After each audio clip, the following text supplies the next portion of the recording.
choose a sound for being hosted, so I decided to use this. Don't know who hosted me, but thank you. I'm not sure why I'm whispering.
Oh, if you're feeling excitement, I'm about to stream, and your excitement is misplaced.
Lovely music there of Pedro Macho.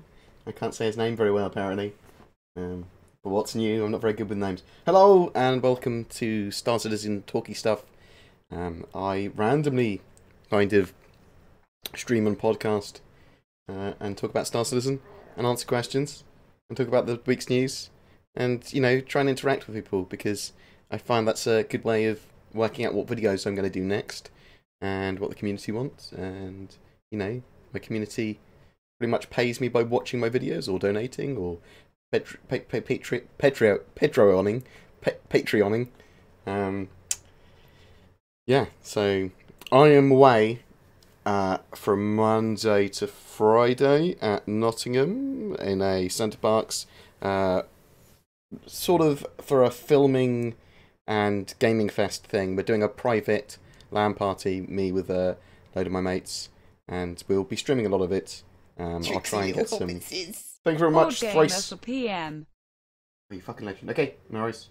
Thrace Fulton, thank you very much for the love.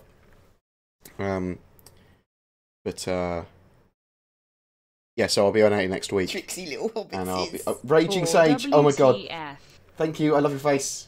Thank you for my own face going this back at me. Appreciated. I'm losing my train of thought every time I try and say I'm away next week. I'm away next week in Nottingham, Gaming Fest, LAN party, filming lots of stuff, filming board games. We'll do lots of it live. Rylan says, thank you very much for the sub, everyone. I will never be able to get that out. Yeah, so interruption for some videos. It might be mostly streams next week. It might be highlights of stuff. It might be a few other things that aren't just Star Citizen. My friends Zinnia, Deathcore, who I call DC, Zinnia I call Zin, Silent Zen, also known as Zen, Kitsune, also known as Kit, G, Mr. G Almighty. They are all people getting into streaming. They are all my best friends in the world, and they're all going to come under the banner of BoredGamer and do stuff with me. A lot of it will be Star Citizen based. Some of it will be other games. Thank you very much, Lord Dreen. And some of it will be co-op VR stuff, because that's what we like to play. And there'll be a mixture of funny stuff and salt and whatever, but I'm always going to be like 99% Star Citizen and whatever I do anyway, because, you know, I love Star Citizen, I love the game, I love the project, and I love my community. But I wanted to explore some other avenues, and I will, even if it's on a second channel or whatever. But yeah, next week, away. That's what I was trying to say. Thank you for all the love. Thank you for all the subs. Much appreciated. What else have we got to talk about before I move on to answering questions and then news, or then a mixture of the two, or whatever. In a minute, I'll ask for questions. If you can put your question in like appendices or square brackets with the word question, and then whatever you want to ask.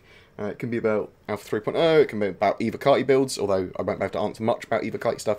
A lot of stuff has been answered publicly, but people haven't picked up on it. I think, well, that's what I report on Starters. I report on the news. Kind of condense down what is publicly available so it is more manageable. What else? What else? Yeah, you can ask about Star Citizen, about my channel, about me, whatever. What else is there? That's probably it at the moment, before I go into like Star Citizen new stuff. Do I polish my head? I don't need to, it's naturally shiny.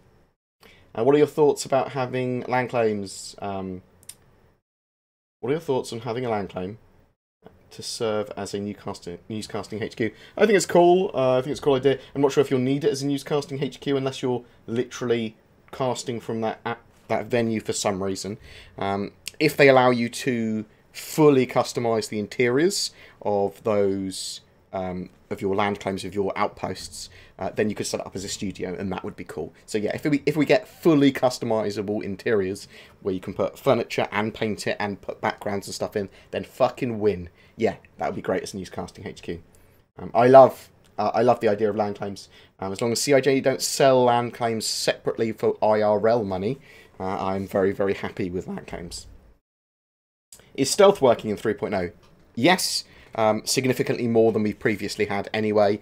Systems management and item system 2.0 together allows for lots more stealth type gameplay, where managing your systems will mean that you can't be detected so well, the missiles will lose lock on you and stuff like that, and you effectively have stealth gameplay. It's going to get a lot more fleshed out than what we have in 3.0, and what we will have in 3.0. But yeah, stealth is working. It's just obviously not the final implementation of it. Do you think we'll see the PTU soon? Yes, if you see in the production schedule, which I will link, kabam, and I actually will bring up on the screen. So we've got the production schedule here. Last week we had 350 issues and bugs, and now it's 179. Now, thank you very much, Simon Says, much appreciated. The reason this is drastically halved effectively is because they've really focused on the shopping. They got a slew of bugs fixed and issues fixed that were obviously quite minor.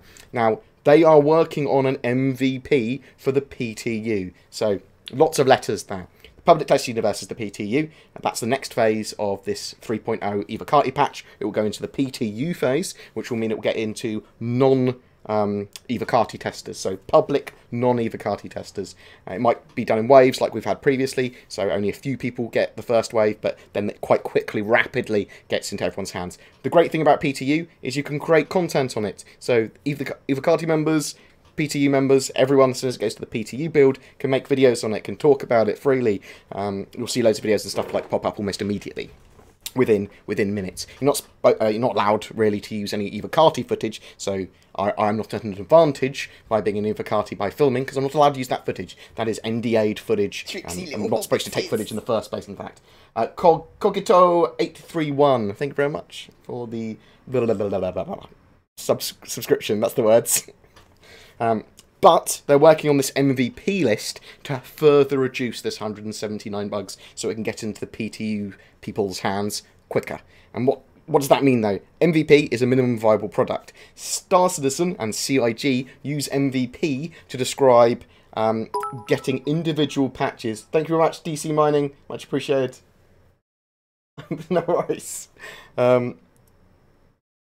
So they use that to describe individual releases, such as 2.6.3, 3.0, 3.1, and the MVP for those, or particular stages in that, so whether it's an Evocati stage or PTU, is literally the minimum amount of work they need to finish to get that to that stage.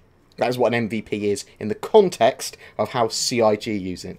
There's also MVPs, or minimum viable products, when you're talking about finished products as well, which is not the context they're using it in. 3.0, for example, when that goes live, is not the MVP of Star Citizen.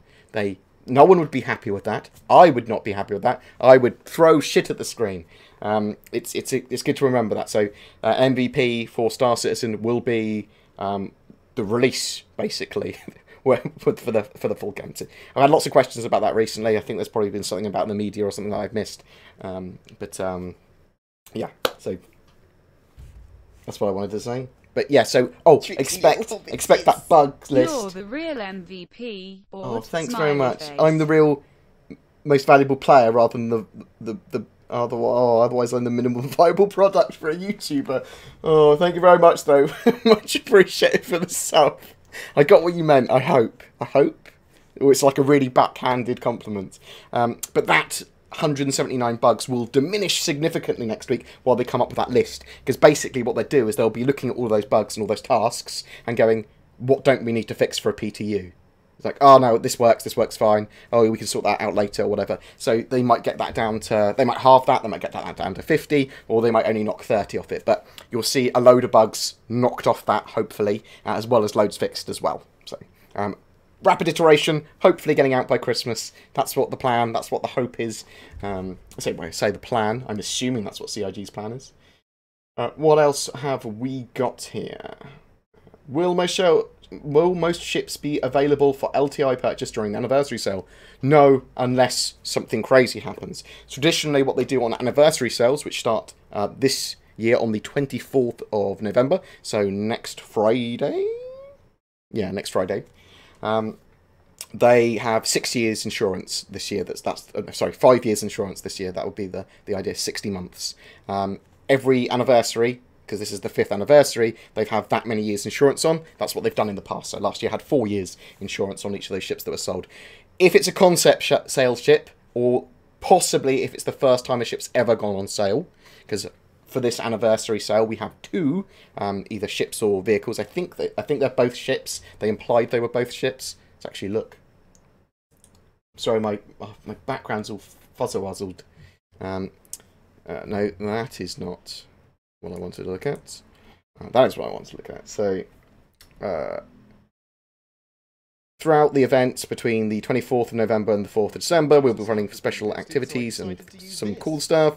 We'll be bringing back some of your favourite ships and include a couple of new ones. So we're going to get a couple of new, I'm assuming, ships.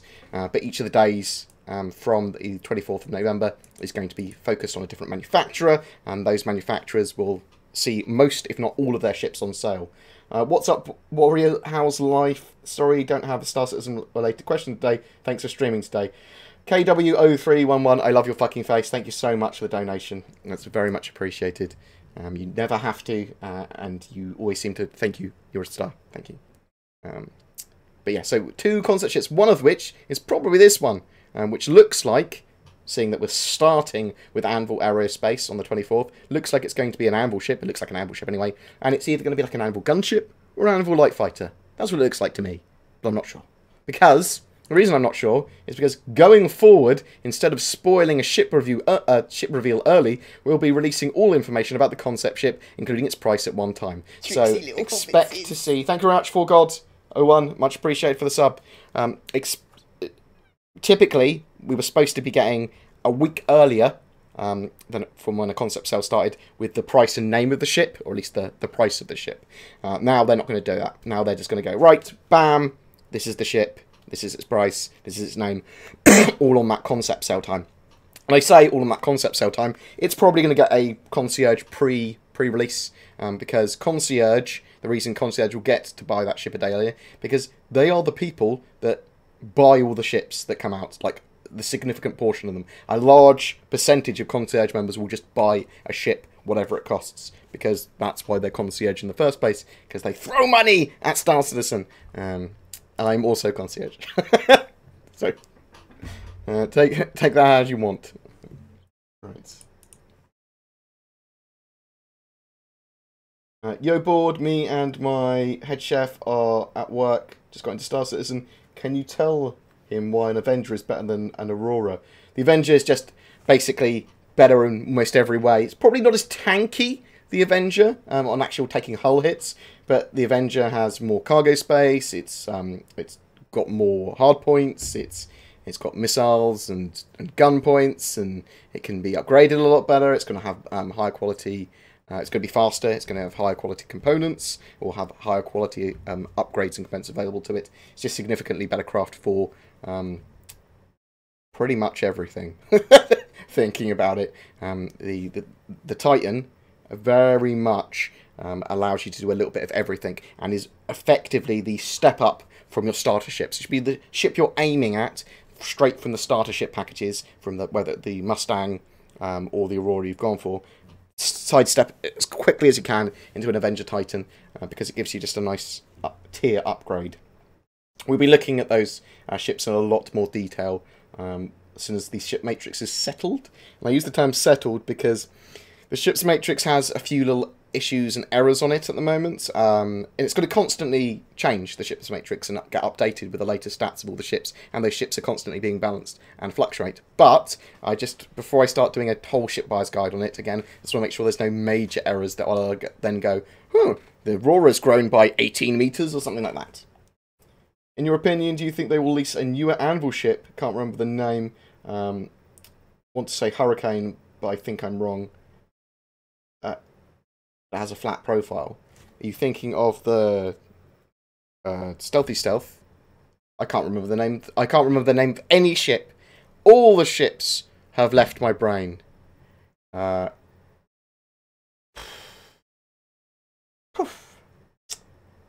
Hurricane's the one with the big turret, basically.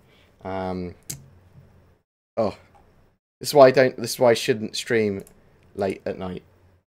It's not that late even. It's only 9:20. Right,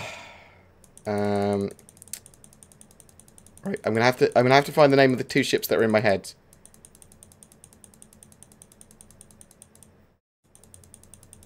Bear with me. Bear with me. Don't help me. I don't want help. It's not as if I don't look at this every fucking day. Pardon my French. I was swearing a lot on my last podcast as well. And I don't mean to. Oh, I can't. What is it called? What's the stealth one called? Oh my god, I'm the worst. When I go down in the chat, it's going to be a million people just saying it. Why can't I remember what it's called? Oh, someone. I'm gonna have to go down. I have to go down the list. I can't even find it.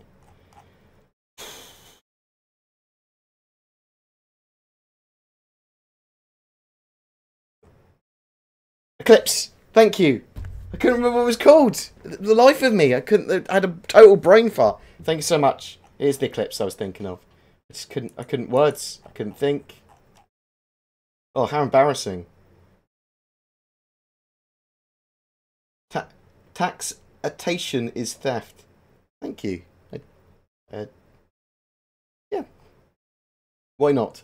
Thank you very much for this, for the donation. Much appreciated, John Ford. Much appreciated. Right, now I can remember words, or hopefully. If I update my ship, will I be able to get the 6-year insurance on the 24th, or is it only on standalone only? So it's 5-year insurance, not 6. It's 60 months. And that's assuming they do it the same as they did last time. Yay, words! Which they probably will. They probably will. It will probably be on any new purchases. Upgrades will be unaffected. So you won't get, if you upgrade a ship, you won't get the insurance on the upgrade. If you see what I mean. You always have the base package's insurance on upgrades.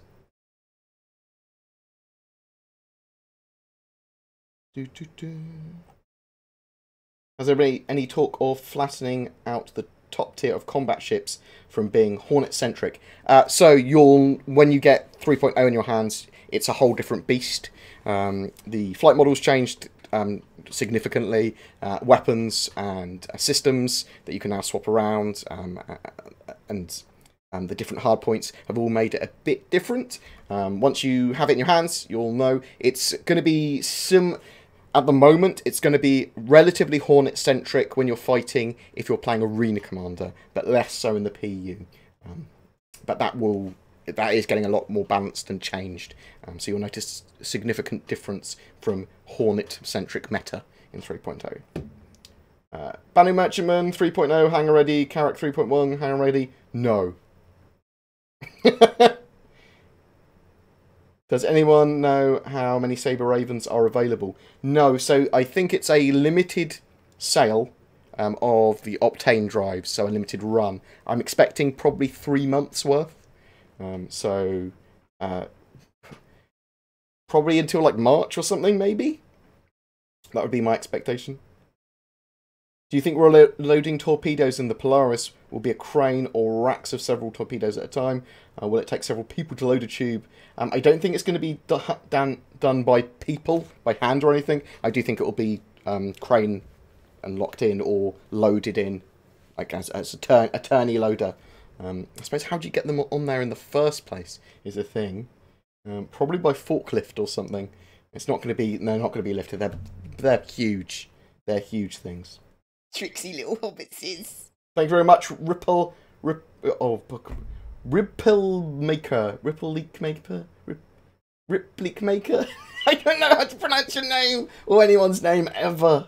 Oh my god. And I will get better at names, I promise. What the insurance going to be for hand weapons and extras bought with real money? I think I'm going to push CIG as much as I can for anything that was bought with real money for like that, the smaller things to have lifetime insurance or something. I think that's actually probably irrelevant. You'll be able to insure, as far as I'm aware, weapons, armour and that sort of stuff on separate insurance, which will cost you money. That's one of the things that's going to be money sink in game is insurance for all your little knickknacks and everything. And lifetime insurance, when you get it for a ship anyway, will only cover the hull of the ship. You're not going to get any of your changes that you've made to that ship on insurance unless you buy insurance separately. Do you think the Saber Raven 2-month insurance will be changed to lifetime insurance because it's an exclusive? I'd like it to be, but at the same time, I'd also like them not to sell exclusive ships like that, not to have exclusive ships you can only get in a certain way, just because I think it's annoying and a bit gash. So it's semi-irrelevant. The lifetime insurance, although, is a great perk because it's going to save you a little bit of UEC in-game, and it makes you feel like your ships are more valuable and you can't lose them. That's what it feels like anyway. That when you see a ship with not lifetime insurance, it's annoying. But you're going to be able to buy insurance in-game. It's going to be minimal. It's probably going to be quite minimal for the Saber Raven. So I wouldn't worry too much. I would like it to have lifetime insurance, though, because I have one. This is my one.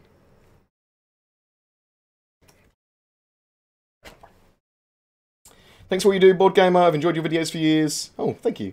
So this is long overdue. Thank you very much, Ken, for the donation. Very much appreciated. Thank you. Will different armours for characters play a defensive or visual role? Yes, so armour will be visually different, and including helmets for that. Your visors and HUDs and stuff will be different on your helmets as well, some of which that's going to be allow you extra functionality or different functionality. Armor's going to be also affect your stamina, how much damage you can take in certain areas, how effective certain things and damage types are against you, and armor's going to be modular as well, so you are going to be able to switch it around with other armor types to have like quite a custom build for your armor, which is one of the reasons they had to redo the legacy armor. Yeah, armor's a massive part of 3.0 even, so Star Marine's going to play a lot differently because of different armor types. Yeah. And then you're going to be the stamina system as well. So stamina and armor together mean that you're going to be running around. You're going to be not running and gunning so much, because running and gunning, which was the meta in 2.6.3 and before, just won't work in the same way, because you'll be exhausted. You won't be able to aim. Armor will actually work. Bored, would you say the current build is more stable than it was a month ago? And be honest, how bad is it? Read the production schedule and all that sort of stuff.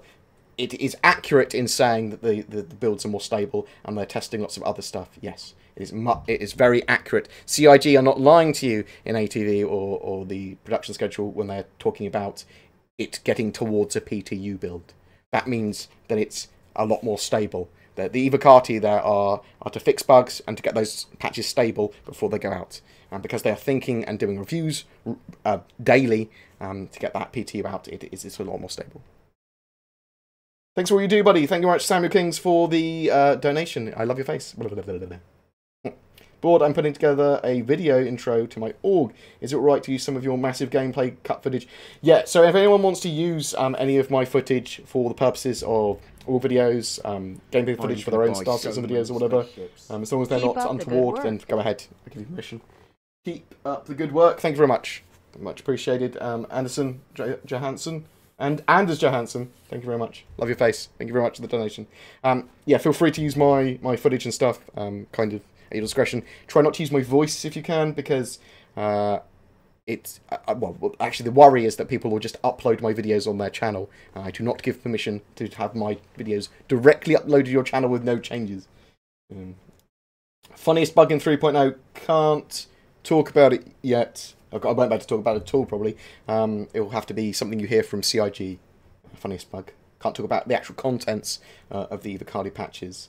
Do the weather effects, such as sandstorms, do anything aside from looking pretty? Yes, so there will be environmental damage and effects that sandstorms and other weather, lightning storms, cold stuff, whatever they will do to you. So that might affect your stamina, that might cause you damage, that might cause weapon durability or vehicle durability damage. That could do a billion different things, and there's lots of different environmental weather effects. We're not going to see them properly in 3.0 by any means, but they will be expanding on that. It's kind of part of the room system and the atmosphere and pressure system. The oxygen and pressure and all that sort of stuff is registered in 3.0 with the room system, and we're going to get more and more of that stuff. I suppose bleeding, buffs and debuffs are all part of that as well. Guess on the PU release of 3.0, the PTU release, the Public Test Universe release, I'm guessing by Christmas. I'm guessing at the moment that their going rate... Tricksy little hobbit. 5 weeks? 4 weeks? 5 weeks? It's pretty... Laughing Jack, thank you very much for the subscription. I love your fucking face. Thank you. I'm sorry that I'm swearing so much. I'm sorry. So I promised one of my viewers that I'd try and swear less. There's no need for me to swear sometimes. Sometimes there is, obviously. I'm really annoyed about something. Will two people be able to fly a single pilot ship when one sleeps in a bed, for example? Yeah. Technically, you could do that in the Aurora, I suppose. One person could be sleeping, other person could be flying. Yeah, there's no reason why you couldn't do that. Have you heard about when ship scanning will be coming post 3.0 release? So as soon as 3.0 is out, you will see a lot more, well, you'll see the expanded roadmap for beyond 3.0, which is going to be quite exciting for a lot of people, especially me.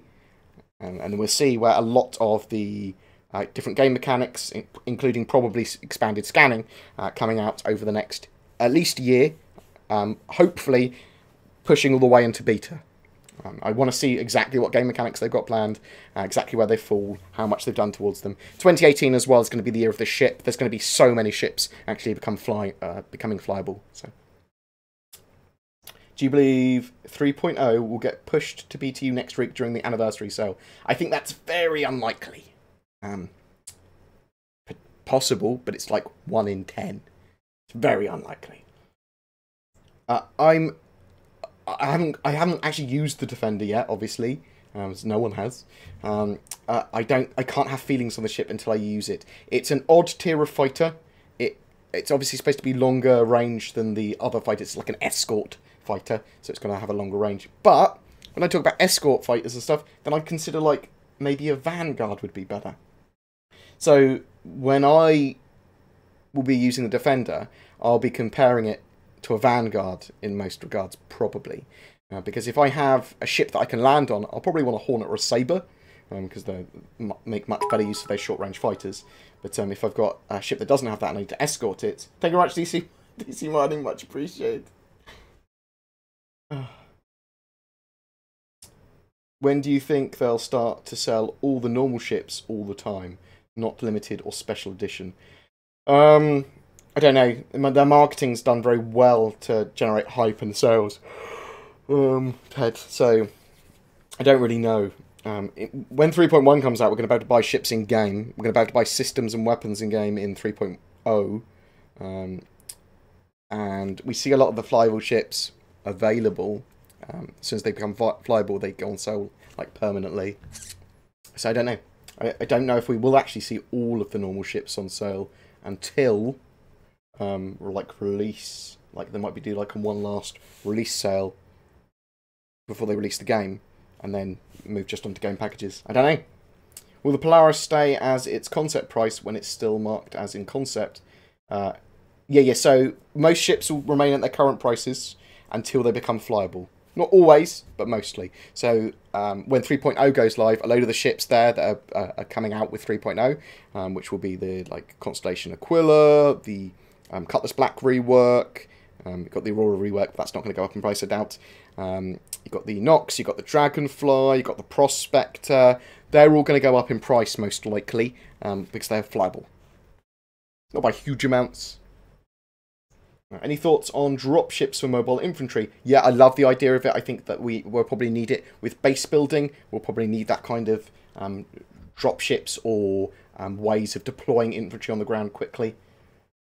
Do you think Disco is a rare Disco or an epic or legendary Disco? You think he is a common Disco? Oh my god. Trash drop. Dismantle. No, I love him. I love him. When will the Connie Phoenix be flight ready? I don't know when it will actually be flight ready. Expect first patch of 2018 though, so 3.1. They're going into a quarterly schedule after 3.0 is released, so every 3 months they will be releasing a patch, whatever. I don't have a Starfarer, but I will be buying one. I converted my Starfarer into Carrack or Banner Merchant or something, and I realised that I probably need one to do content on, so I will be buying one. What happened to the scanning thing that they had during the initial Evocati test of 2.6? The one where you could activate with tab. You mean the ping system? They realised that it was crap and needed to rework it heavily. I believe that was the idea. I don't actually 100% know what they do with all of the mechanics and stuff like that. They may have tested it for something, they may have wanted it for testing for something, or it may have been left over and not supposed to be been for inclusion. A lot of stuff happens like that with Evocati and even with PTU. Stuff that gets missed off and they're like, oh shit, that shouldn't have been in there, or oh, that's not finished yet, or oh, let's finish this off in the Evocati or PTU phase, oh, we haven't got enough time, let's remove it. But we'll have scanning, and it will be better in the future. Will the anniversary sale include ship upgrades too? There will be ship upgrades available. They will not give you the insurance of any of the ships available, though. So anytime you buy an upgrade, you get the base ship's insurance. So if I'm upgrading my lifetime insurance Hornet to a Idris, that's a bad example actually, to a Carrack, I get the lifetime insurance of the base ship that I've upgraded from. Even if it doesn't matter if the Carrack has lifetime insurance when it's on sale or not, it's irrelevant. The upgrade is applied, and it keeps the base package's insurance. Conversely, I could buy If that ship, my base ship, had a Nox with 3 months insurance, and upgraded it to a Hornet, it would still have 3 months insurance. Disco confirmed that there would be 2 new ships being sold at this year's anniversary sale. You know, one of them, the teaser, but what do you think the other one is? The tumble vehicle, possibly? Yes, so there's supposed to be a tumble vehicle sold before the end of the year, though that might be kept until, like, a Christmas thing. If it's a tank, or if it's, like, a cool APC or something, then they might hype it then on the holiday live stream. And so, thank you very much for the host, much appreciated. I don't know, to be honest. It looks like that teaser looks like either a Anvil-like fighter or an Anvil gunship. I can't think of what other ship that they could be selling. So yeah, probably the Tumbrel one.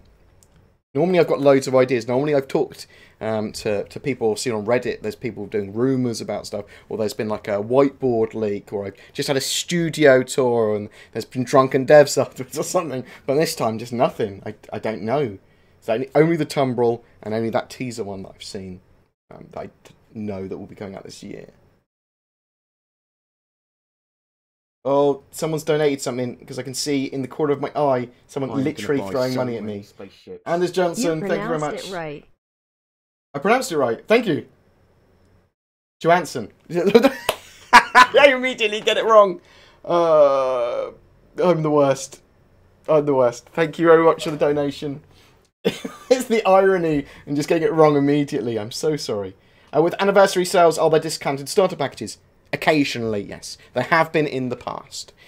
So, if you're thinking about buying Star Citizen for yourself or for a friend, wait until that anniversary sale. Because you might be able to pick up a bargain. Because obviously there's lots of expensive ships you don't need to buy as well available. I would recommend to anyone that's looking into getting Star Citizen, don't buy expensive ships, just get a starter package. Enjoy the game, enjoy grinding up. Get into an organisation that has lots of ships, certainly, and then mess around with their ships and play around with their ships. But you can earn everything in game, or you can just join someone else and play with someone else that's got those big ships. So, I will answer your question, Melon. Since most are speculating that large and capital concept ships will increase in price going forward, what's your opinion on the Endeavour and its modules? Say base 700 and modules that stay the same price. Once it goes flyable, or once they do a design document on it, it might go up in price potentially, just because they'll go, oh, it's increased in size massively. So the other thing that ships from concept almost always go up in price when they become flyable, and sometimes go up in price between when they're flyable and concept, because they've changed in scope, or they've added mechanics to them, or they've had to add something to them, they've changed a lot with them, or they've gone, oh, it's increased by 10 times the size, or something stupid. And that's a bit of an exaggeration, but you see what I mean. I don't know with the Endeavour. The Endeavour is cheap for its $350 price compared to other ships of its like size. So I don't know. Yeah, it'll probably go up to like $500 or something base eventually. I just don't know when. Probably when they do the design document. Servers on 3 will still... so, 3.0, we may get more players now. They are doing a lot of network optimization. They've had 60 players in servers in the Ivacati tests, running at pleasing frame rates, and unpleasing frame rates as well. Some people go, oh, I'm sure I've seen a leaked video of 3 frames a second. Yeah, that does happen as well. It is Ivacati. But they've done loads of network optimization, and with the larger player tests, they're actually focusing on some of the more getting more people in bugs and issues that they've had, and even brought a load of network code stuff that they want to do later forward because of that. So they are working on getting as many players in as possible for 3.0. That might be 24. It's more likely to be a lot more now, though. I'm expecting at least 48 now. I will temper my hype, though, because anything can happen. Check out the latest production schedule as well. That talks a lot about the different stuff they were doing when it comes to the networking and network performance. I have an Aurora MR. What should I pick up during the sale? You might be fine just with an Aurora MR.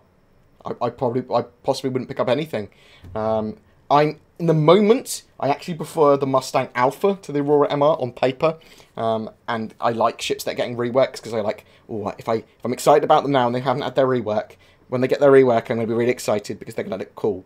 So that the Mustang Alpha is getting rework, and the Mustang Alpha does come with cargo space. So I'd consider possibly during the sale getting rid of your melting Aurora package and potentially buying a Mustang package or something. But I wouldn't tell you to buy anything in particular unless you're in love with a particular ship. If you're really in love with a ship, if you've got the spare money and you don't have to make a choice to, do I upgrade my PC and do I buy a ship, then buy a ship. If you have to make that choice, I'd always go for the hardware or the food or clothing your children. I know you're part of Redacted, but is there a board org? I might try and make a BoredGamer social org at some point. Maybe. There's a Nomad Black org, which is one I'll be running in game that's going to be used for filming. You can join the Discord. You can join my Discord. Links are down below to it.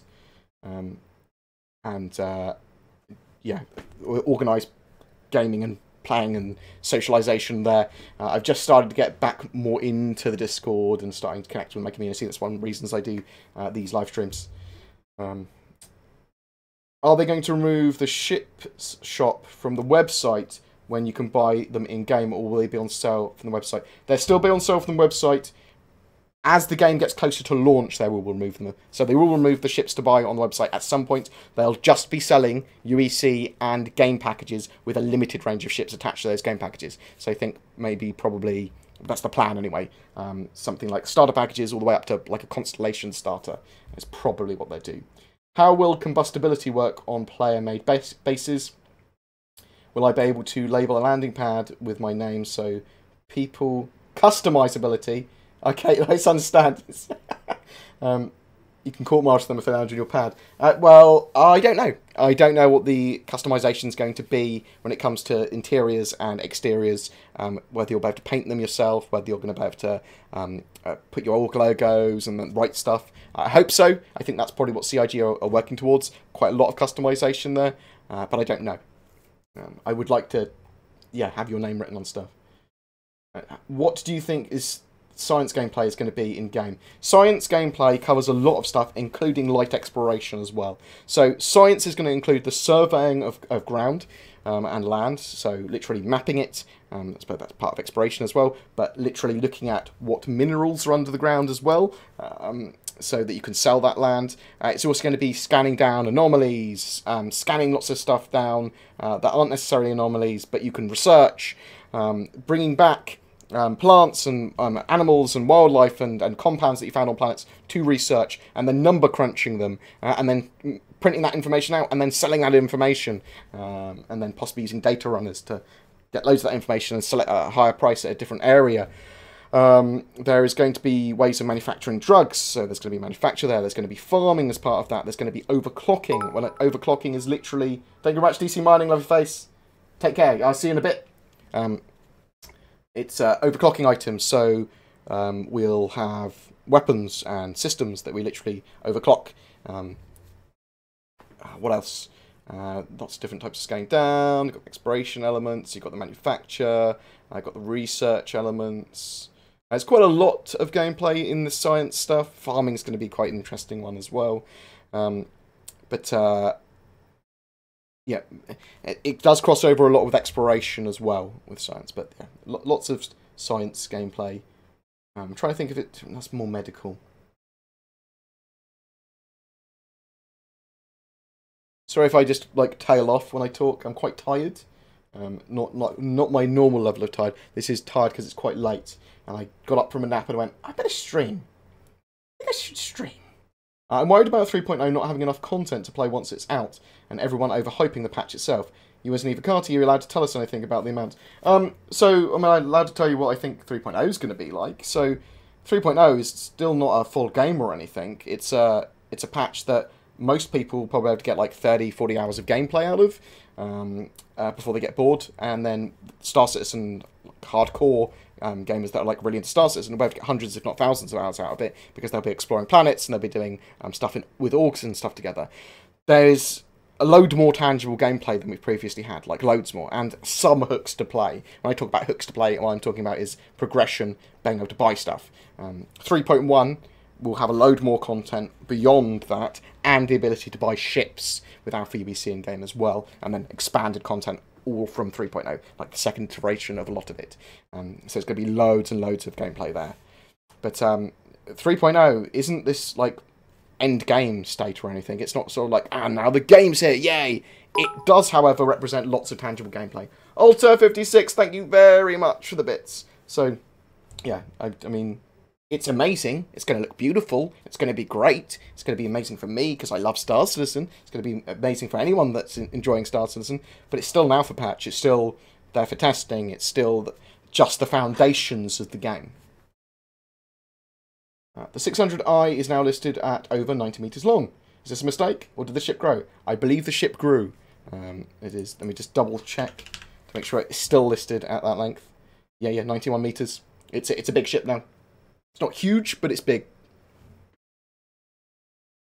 I have an Aurora LN. Should I upgrade? And will the LN be limited due to having no cargo? You'll be able to get the cargo storable box to put underneath it still, as a separate thing. The LN is going to be a relatively good early game, like, brawler with missiles and stuff. I still prefer the Mustang, but the Aurora LN is going to be good still. It's a solid upgrade from the Aurora. With land claiming and base building coming, how likely is it that every planet, moon and asteroid is covered in bases eventually? Almost impossible, to be honest. There's too much area. Like, the gameplay area in Star Citizen is massive. It'd be hard-pressed to get everyone covering, like, the moons in Stanton. So, how effective are Size 1 missiles against small ships? Hornets, etc. They always seem to miss. Missiles and that sort of stuff are kind of different in 3.0. There's lots of more system management as well with ships. You can't have your engines and power like to full with your engines and your shields on, and all of that will max as well now. It's all item system 2.0's come in. It makes gameplay a bit different. Any news on having NPC crew and when that's coming out? You will have to have NPC crew. Don't know when that's coming out though.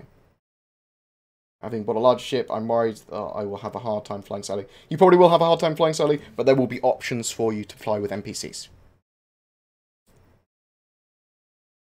Thank you very much for the love. Thank you. Lots of lovely comments here. Appreciated. What's the point of the Urza Rover? It's almost the same size as an Aurora, and it would make more sense to put an Aurora in your cargo hold. So there are going to be some things that prevent you flying on planets, is the idea. So environmental hazards, or defense turrets, or lots and lots of different things. So you have to go on the ground, and you might have to land a reasonable distance away from your mission thing or whatever. So the Urza Rover makes use of that because it's a transportation vehicle and can carry a few people. A lot of people will be like riding around on bikes if they're in small squads or whatever, but the Urza Rover is gonna have its uses. It's an APC basically. It's a solid thing. Will there be war bond price options this November, December sales for ships? Potentially, I don't know.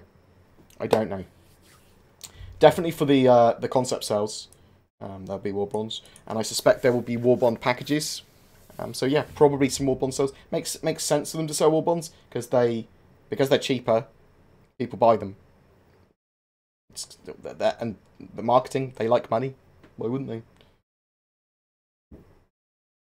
Will buybacks and CCUs go away? I don't think so. Well, when will? Closer to beta, so you've got a couple of years yet, probably. Because some ships have toilets. How will they get rid of waste? Maybe they don't get rid of waste. Maybe they recycle it somehow and use it for fuel and stuff. I've never actually thought about that sort of stuff. The rubbish and waste. Does it just get jettisoned or does it get reused? Hopefully it will get recycled and reused. It's a good way of saying, ships don't produce waste. What do you think of the Endeavour? Now the minimum crew count has dropped. So that's the crew for the Endeavour is going to be based on the modules you put into it almost entirely.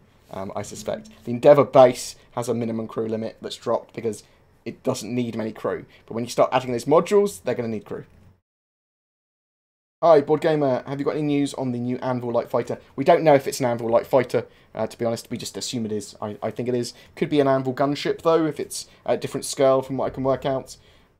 Other than we've seen a picture of it in the Anvil anniversary special thing.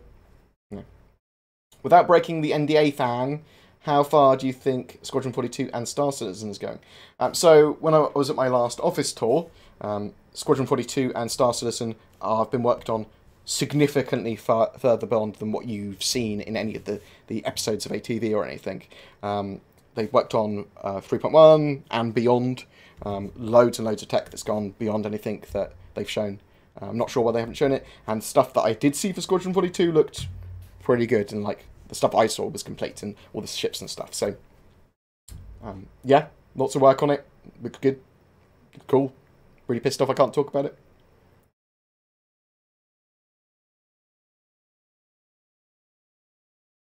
Yeah, the Star Citizen community is pretty good. So, with toxicity in communities, you'll notice that when there are, when it's niche and when it's smaller, that you have less toxicity because people that are there want to be there. When something becomes more mainstream and huge group of people, dense toxicity starts because there's just more people to be toxic and people just kind of like are there. That's what I found from gaming communities. So because of the state we're at with Star Citizen, there's not very much toxicity really. You can still get it. You'll still get groups of people that are very loud and toxic on any forum or on any group of gamers. But hi Bored, with cargo in, can we buy empty cargo crates for storing items yet? I don't believe that's the intention for 3.0. You should be able to store items in lockers and other places in your ship. I don't think you'll be able to get empty containers to 3.0, although that might come in. I'm expecting that probably to come in a 3.1 patch with expanded cargo, but when are you going to do the right thing and move to Manchester? I may well move to Manchester. I've been genuinely thinking about it. It would be probably towards the end of next year if I did that. I will poke CIG as well and say, look, considering moving to Manchester, can I get regular office tours? or something like that. Or I'd say, do you mind if I come down to the pub every Friday and talk to the devs or something? The main reason I move up to Manchester would be to further my Star Citizen knowledge and YouTube career. Hi Bored, thanks for the work. Quick question, will ground vehicles run out of fuel like ships? So I believe that ground vehicles will always have fuel. They'll have generators and boost and stuff that will generate. What do you think the chances are of us ever getting an Anvil Scimitar? I don't know. I mean, what if this is the Anvil Scimitar? Eh? This might call it that. Did Ivan Messer do anything wrong? I'm not answering questions like that. Hello Bored, could you do a Chris Roberts prediction of a release of 3.0? Probably when we get all these mechanics done. I love Chris's hands, man. I love his hands. That's not a sexy thing. Oh shit, look. I'm wearing the t-shirt. And so, yeah, no shit. We know. Oh my god, that was so good. Oh. What is the vision on how many players will be in a single server?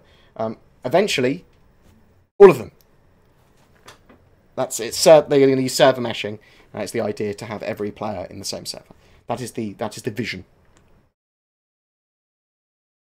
Will there be different quality fuels? There's going to be different types of fuel. I believe the intention is just to have boost/afterburner fuel and quantum fuel. It's going to be the two types of fuel that we have to harvest and worry about in Go. Will a $800 ship have a significantly higher in-game value than 8 $100 ships? Oh, good question. I don't know. Depends on the ship. The price of the ships aren't necessarily directly related to the value of them in-game, though they probably are. If my rover gets destroyed, does it auto-spawn in my ship, or do I have to spawn it back at base? In 3.0, I believe you have to spawn it back at base. You have to claim it on insurance and then spawn it back at base. Do you think 3.0 will reach a high player wave before Xmas? I don't know. I think we'll at least get the first wave PTU by Christmas. I think they try. They've got to be pushing to try and get everyone in the PTU before Christmas, haven't they? Even if it's a slightly buggy build. What's the shirt you've got on? It's my own personal Chris Roberts. Yeah, no shit. We know it's not in. Oh my god, I fucking love this. We know it's missing. So he said it in an ATV. He said, people are saying things aren't in the game, and went, yeah, no shit. We know it's missing. Oh.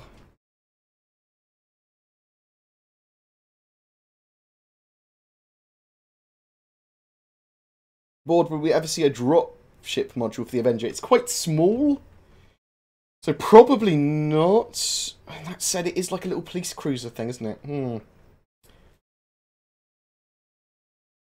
I'm thinking of picking up a stealth ship since I'll be pursuing a Agent 47 assassin mercenary career. Aegis Saber? Oh, wait, Aegis Saber? Aegis Saber or Hornet Ghost? Oh, I prefer the Saber personally. I like the Saber. I think it's a good ship. If I move to Manchester, it'll definitely be regular bar citizens. I'll try and organise. Do you think the Aurora's cargo module can hold a Nox? No, it cannot. Are we going to see implementations of a new scientific discovery, such as gravitational waves and such? Possibly. They might do weird stuff in the future. I mean, they might talk about gravitational waves when it comes to quantum interdiction, or sorry, quantum disruption. But we'll have to see exactly what they want to do with that. In ship stats page, the Redeemer has 4 manned turrets. Do you think the ship's good? The Redeemer is going to get a rework, so it's going to get a heavy rework, probably a second phase concept. I don't think it will be sold in the upcoming sale, unless they've been working on it in secret.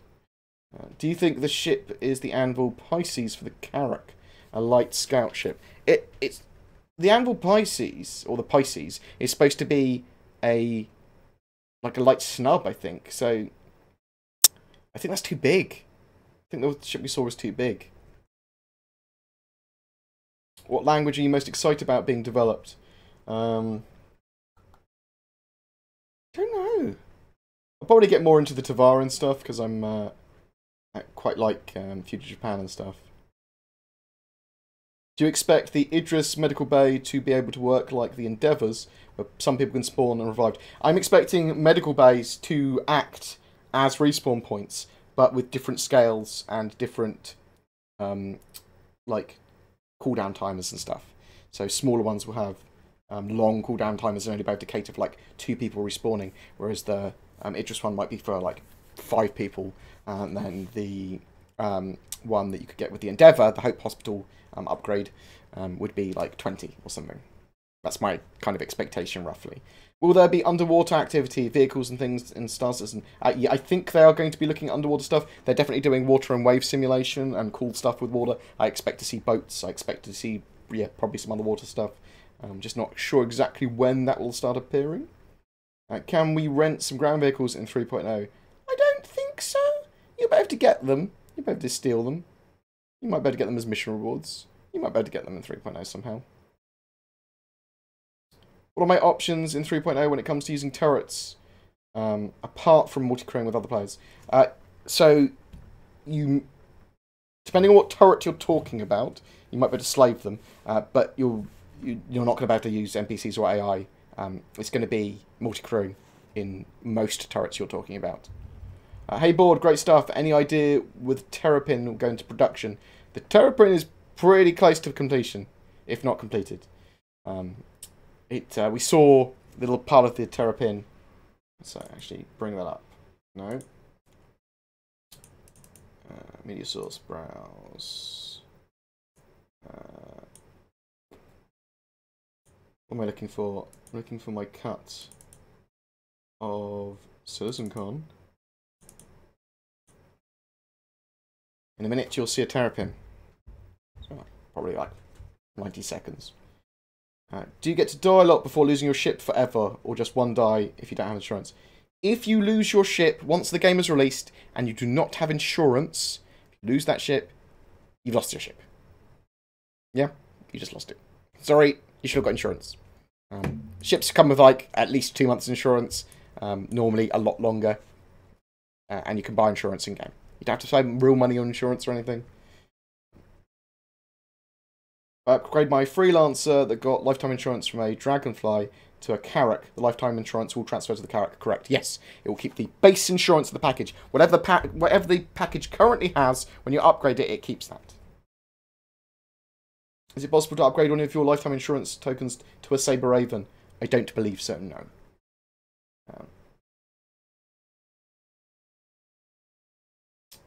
I wait and see exactly what's going to be on the anniversary sale before you exactly plan on what you're going to buy, because we might see some cool game packages that are cheaper, like large packages with lots of different ships in. We might see wings of fighters, we might see warbond sails, we might see some cool concept stuff. Do you think the other concept ship will be from Crusader? Potentially, I don't know. Is the website update coming with 3.0? There's definitely going to be a website update with 3.0 because they want to put tutorial on the website, I believe. So the website needs to be updated. So hopefully with 3.0, yeah. Any more questions? Any more?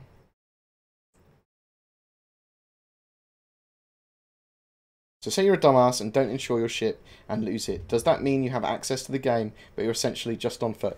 I'm not sure how that's all going to work, to be honest. I know you'll be able to still take missions, even if you are just single spod.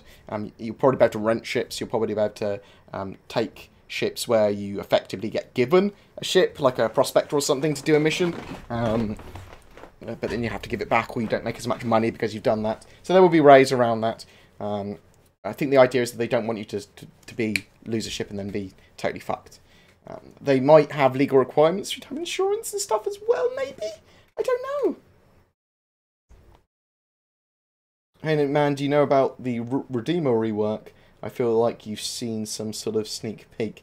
No, I'm just hyper aware of things that get said. Will there be Vandal attacks in the Stanton system in 3.0? Probably. There's definitely going to be... well, they're trying to put in quantum disruption from NPCs in 3.0. So when you're flying around with your cargo ship, or when you're flying back from a mission, when you're flying 2 missions, you might be able to get pulled out of your quantum travel and be attacked by enemies. Now, this could be Vandal, this could be pirates. In your opinion, when and that 3.0 will be ready to play in a stable game? Oh, when is the live build coming? Don't know. Mid-end of January? Mid-January? My expectation. Keep on keeping on. Thanks for keeping the public informed. Thank you very much, Andre Braxton. Thank you very much for the donation. Very much appreciated. Hi, do you know if the game will have an auction house like World of Warcraft? There will be ways of selling and trading and stuff. I'm not entirely sure exactly how it's going to work. Whether it's a more global-esque, you have perfect knowledge of everything, which I doubt, or if it's going to be system and planet-based. But there will be ways of selling stuff to players and NPCs. Which 3.x do you think we're going to get to interact with alien races like the Xi'an? Oh, I'm not sure if it will be in a 3-point patch. I think that might be in a 4-point patch. I think that's when they start building out other systems. With hiring NPCs, will they always be ready to go in your ship, or will you have to wait for them to show up before leaving on a mission? I think you'll probably be able to have the ability to say we're leaving at this time, and their schedule stuff will make sure they're on board. Potentially they could get delayed or killed or something, though, couldn't they? Will there be insurance deductible?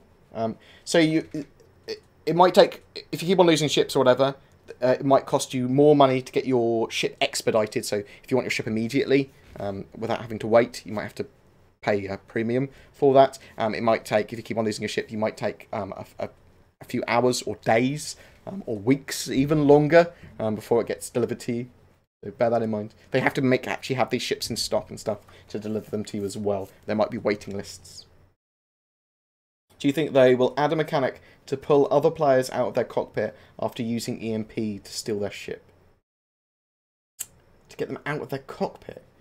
I don't know. You'd have to shoot them or kill them or put a gun to their head to get them out of their cockpit. Or force them to eject, I suppose.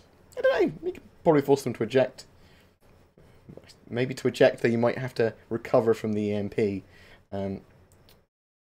Hey, BoredGamer, will we see lifetime insurance this anniversary sale? We'll probably see lifetime insurance on the concept ships that they're selling, or the new ships they're selling. But I think we'll probably see 5 years insurance on everything else. And also, will we see the Constellation Aquila and Constellation Taurus flight ready? We should see the Constellation Aquila flight ready in 3.0.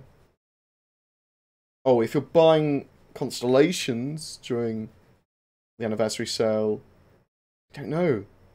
It depends on what you want. If you want it for a cargo run in, you don't want it for exploration, then go for the Taurus. If you want it for exploration, that Constellation, then go for the Aquila. Will we be able to create a player-made skin and use them in the PU? Not for 3.0. I suspect that we'll have more skins that we can chuck on our ships in the PU. And eventually we're going to be able to paint our ships ourselves. Will Star Citizen be available on Steam or just the RSI website? To the short and medium term, just on the RSI website, with its own like Spectrum-y overlay and all that sort of jazz. I'm never going to say never when it comes to anything else that causes like sales and monetization. So that potentially in the far distant future, it could be available on Steam. I don't know, but definitely in the short and medium term, it's not going to buy so many spaceships. Thank you very much, Anonymous. I will fucking accept your $5 and I will rub it onto my bald head. Thank you. Very much appreciated. The updated ship matrix lists the Starfarer and the Starfarer G with the same cargo capacity. Is there any reason to get a normal Starfarer instead of the Star G? Okay, I actually prefer the... there are a couple of differences, but the Starfarer Gemini is pretty... It doesn't give you any disadvantage really anymore. It just advantages. So I prefer the Starfarer Gemini now. Previously, it was like the Starfarer was able to hold more fuel and stuff like that. Or hold more cargo or whatever. Because the armour took up a load of space. Do you think that any other manufacturers will bring out bounty hunting focused ships? I think they might bring out bounty hunting focused modules. I think a lot of the EMP sort of E-war ships like the Sentinel, like the Saber Raven, the Avenger Warlock, they're potentially going to be powerful for bounty hunting for the disabling potential. If you're familiar with Elite Dangerous, what do you think sets Star Citizen apart from games like ED? It's going to be like its detail on how much content there is on each of the game mechanics, whereas Elite Dangerous feels quite relatively bare when you're on a planet or when you're in space. There's not much there. I mean, there is stuff there when you get there, but it's travelling from point to point. Star Citizen is going to be quite rich and detailed, and people are going to be wanting to like stay on planets when the game's fully released, just going, I can spend hundreds of hours just on this single planet looking around. I think that's what Star Citizen's going for anyway. That said, I mean, Elite Dangerous is very much, at the moment, a fully fleshed out real game that you can sit down and play, and there's a lot more gameplay there with Elite Dangerous now than Star Citizen currently has. Is there any ship with the same characteristics of the Cutlass Black? Well, the Cutlass Blue. I really like the Cutlass Black. You probably are looking for like maybe a gunship or dropships like Redeemer or something when it comes out. Potentially, you could be looking at Vanguards as well. Vanguards are pretty aggressive. Do you know when we will have stun guns in the verse? Because I want to get that Dan Giesling. I don't know when we get stun guns. I know they probably exist. Any news on the Merchantman? 2018 is when we should see it flyable. And don't have much more news on it that's public at the moment anyway. Unfortunately. Do you think we're going to be able to see an intermedium ship for cargo from Argo? Any cargo Argo? We might see... I don't know. I don't think so, actually. Do you think we could use an EMP to get a Big Benny's machine to empty itself? Why would an EMP make it just like empty itself? Like all the noodles just fall out somehow. It's like it relaxes. You're thinking that it's tense, full of noodles, and that an EMP makes it relax, so the noodles fall out. No, I don't think that. I think it's mechanical. Obviously, there's going to be some electrical components. I think it would just make it so it didn't operate. What kind of thing do you think we'll have? What kind of thing do you think we will have to be able to use to decorate the interiors of our ships? Fuzzy dust, posters, hanger flare, items. Yeah. Tables, chairs, pictures. Lots of stuff, I think. And a lot of it will be usable. See, someone just said, I run Piglugger, said I need to be paid by CIG for the sheer amount of content I do. I mean, I'd love to be paid, but it still wouldn't change my opinions on stuff. I get paid a lot, effectively, from donations and YouTube views and that sort of stuff. That's more than enough. I'm comfortable, and I can cover the game in the way I want, and people buy me hardware. Like the laptop I'm currently doing the donations and stuff for. I really enjoy what I do. I couldn't ask for anything more at the moment. I'm learning my craft still as well. Learning to be better at editing, learning how YouTube and everything works. How do the lives work in Star Citizen? I've read about permadeath. Did I read wrong? So you there's light permadeath in the game. When the game goes live, you don't have to worry about it in the moment. It's going to be in the far future, at least a couple of years, that sort of thing. Probably more like 3 years.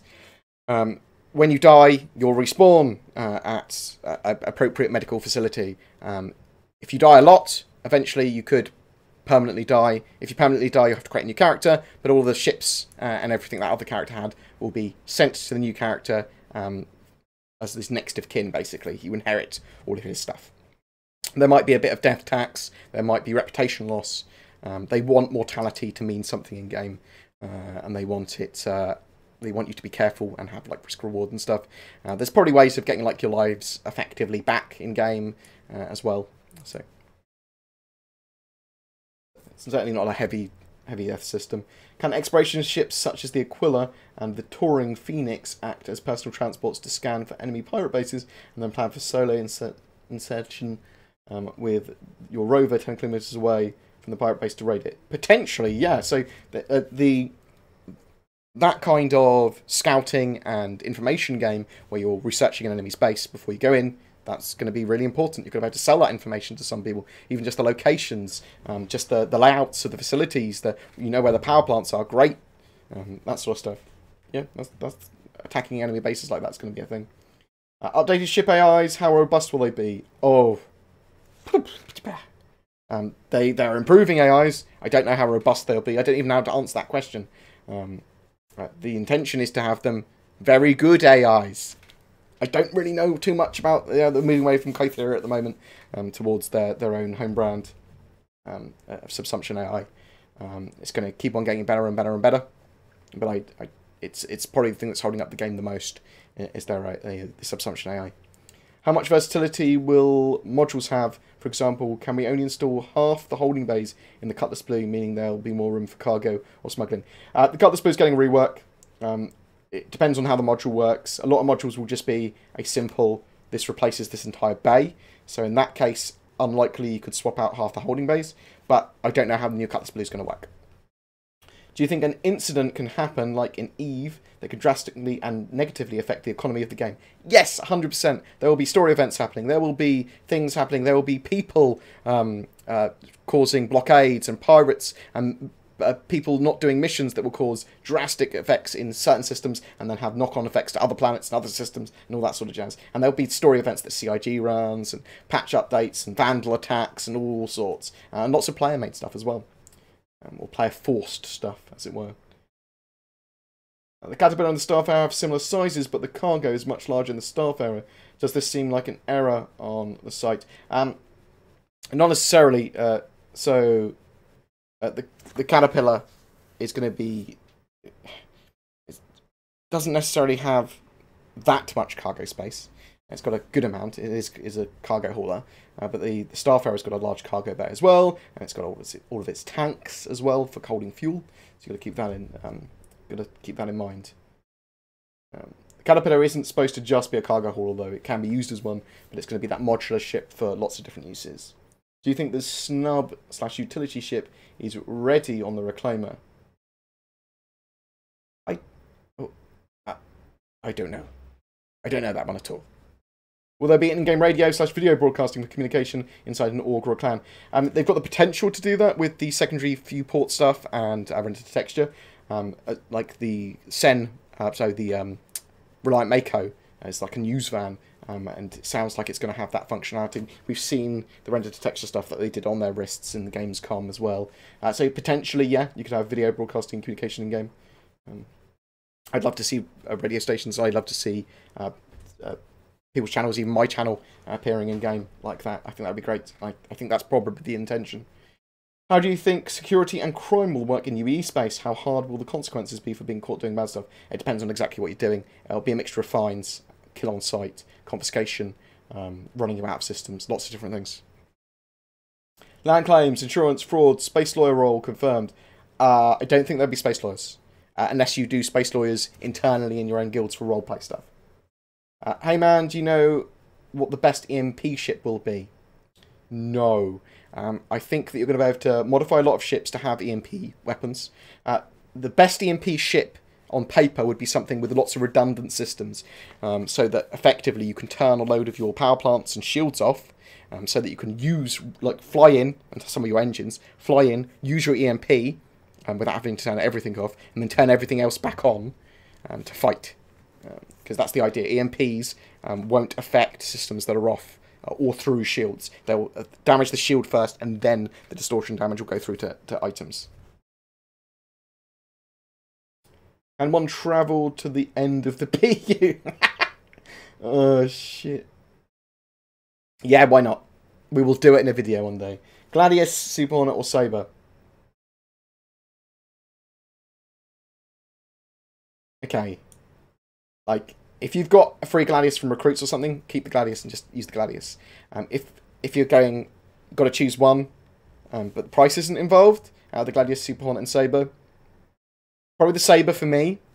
But if you're wanting to do one-on-one battles and or more simple brawling, then the Super Hornet is pretty good. I think that the Anvil teaser could be a civilian version of the F8. It's potentially going to be a civilian version of the F8, isn't it? It's from the UEE Civil Defence Corps. They originally said they weren't going to sell the F8, but then the F8's role has changed. So potentially we could see the F8, and that potentially could have been the F8 that we saw. Any idea if lightsabers will be...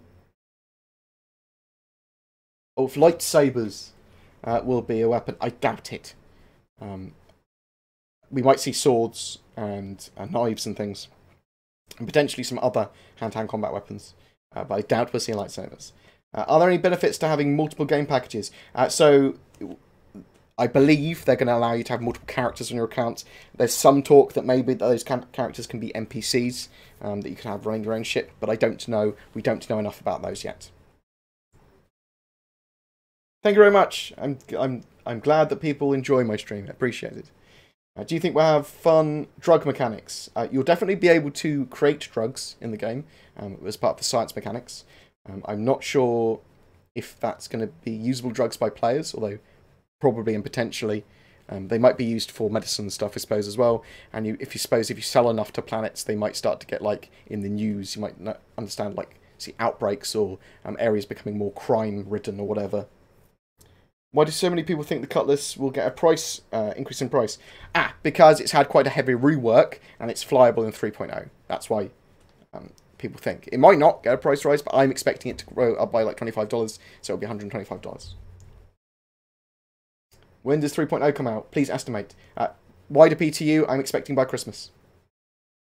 Will there be a rework of the animation systems soon? 3.0 has had a load of changes, including less jankiness, more animations added, better network code.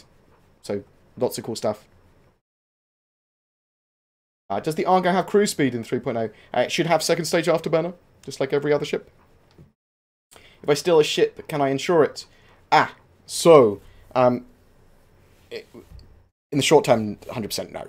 So, like 3.0 and stuff. In the future, the intention may be that in lawless zones, you might be able to like store them, but you're not going to be able to get the same sort of insurance as you could for them. Insurance is more of a legal thing. For outlaws and out of UEE areas, there has to be insurance and some sort of system. We don't know how that's going to work, and we don't know how that's going to work for stolen ships. So probably not for stolen ships, but probably other ways to get insurance outside of UEE space. I'm going to be at BritisonCon this year, yes, or next year, 2018. I think it's April 21st. I'll be there. Any other questions? Any other questions? Let's have a look up here quick.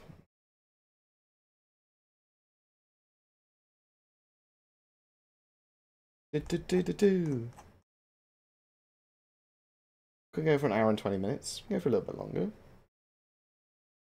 We don't know what the size of jump points are going to be from travelling from system to system. We're not sure if they're reworking that. We're not sure if it's going to be small, medium, or large, or if it's literally done by meters. So ships won't be registered by large, medium, and small when it comes to jump points. Maybe it's literally this will fit up to a Vanguard. This one will fit up to an Idris. Will there be automaton outposts that will mine resources for you while you do something else, or do you have to be there? I don't actually know. I'm assuming they will run less efficient without you there, but they'll still run. You'll need to, like, move and refine resources a lot of the time before they get full, I expect. You'll be able to probably get NPCs to do it as well that you've hired. Is the PTU going to be quite hostile, or can a peaceful player find lots to do? The PTU, so 3.0 PTU, that should be... Peaceful players will be fine there as well. There'll be lots of calls to action to try and get players fighting, or at least in the same area for the potential of fighting. But it's not going to just be a constant boom fest. You're going to be able to do stuff. It would be nice to add hacking in the form of coding simulation with real-life programming languages. I think that's a little bit too beyond. They need to balance fun and complexity and stuff. What all have heard about the F8 Hornet? Mentioned that its role has changed lately. So that's the F8 Lightning rather than a Hornet. And it's the heavy fighter that's going to be appearing in Squadron 42. They just said that its role had changed somewhat. So I remember Ben saying it at some point. So that's why I think potentially we could see a civilian model go on sale at some point. Which is possible at the anniversary sale. These benefits... no, we've already looked at that. Yes, I'm enjoying Avocado 3.0. Do you think the upcoming anniversary sale will be a good time to buy an entry-level ship package? Yeah. There's a potential that there might be game packages on sale that are slightly cheaper. There is the potential. And there's also the potential of them having lots longer insurance as well. Will we ever have an autopilot that auto-jumps destinations after setting a destination in the mobiGlas?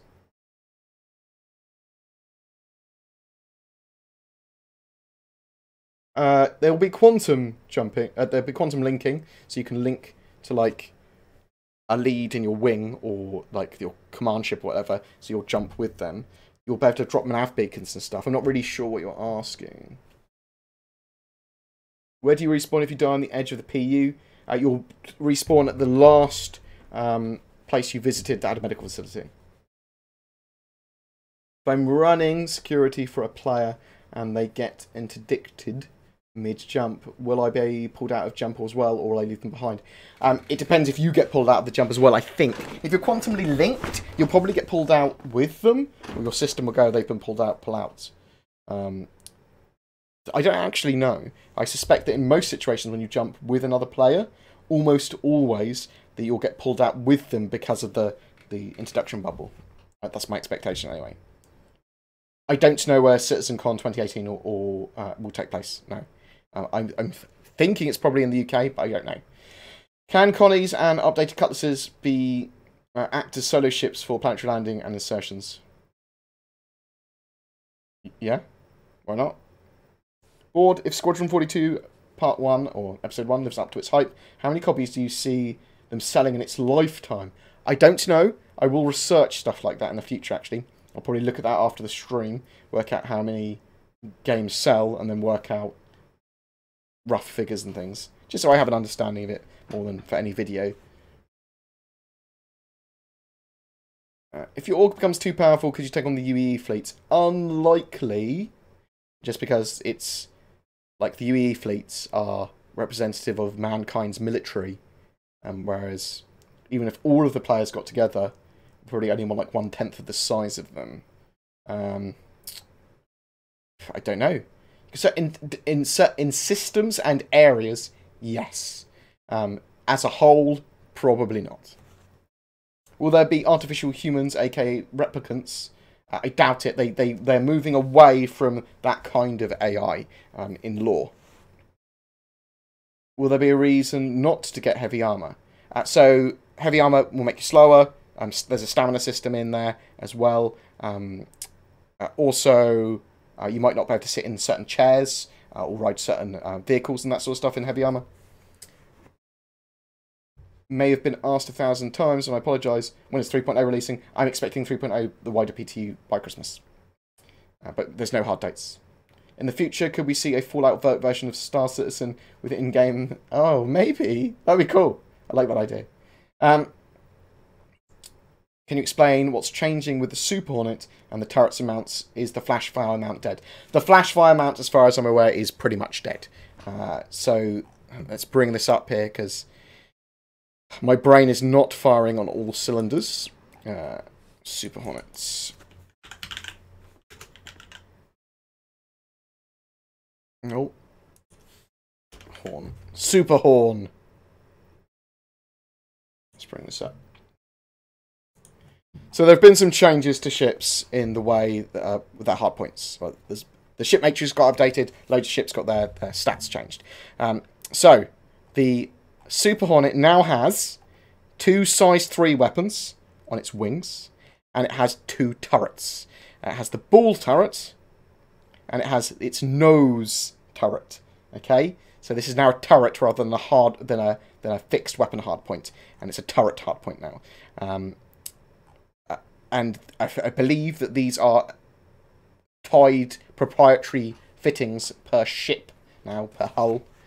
So I think that any of the turrets that the Super Hornet will be able to use on the nose, other Hornets should be able to use as well, potentially.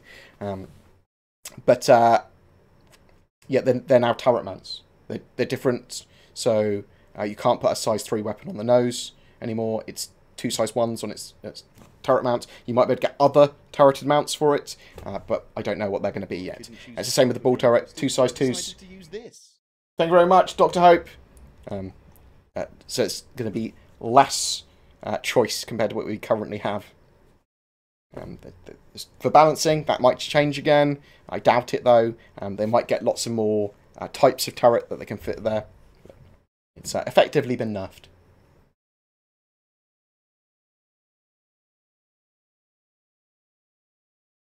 Will there be jump packs for planetary use? So there's going to have to be a way of us being able to eject an atmosphere to survive. Jump packs or more powerful EVA stuff is potential to be able to survive ejecting. Parachutes, that sort of stuff. Something will go there, I just don't know what. So potentially we could have little jump packy things. Eden Star, thank you very much for the cheer, love your face. Eden Star, the 1 millionth Star Citizen backer. How will the graphical detail differ from a barren area to a landing zone, for example? Or will they be able to keep the same detail throughout the game or focus on more highly trafficked areas? So there's definitely going to be more of a focus on highly trafficked areas in city planets and stuff, where you'll probably see more hero assets, and you'll see the interiors of stuff much more likely in those landing zones, in those areas that are going to be much more explored, because it just makes sense.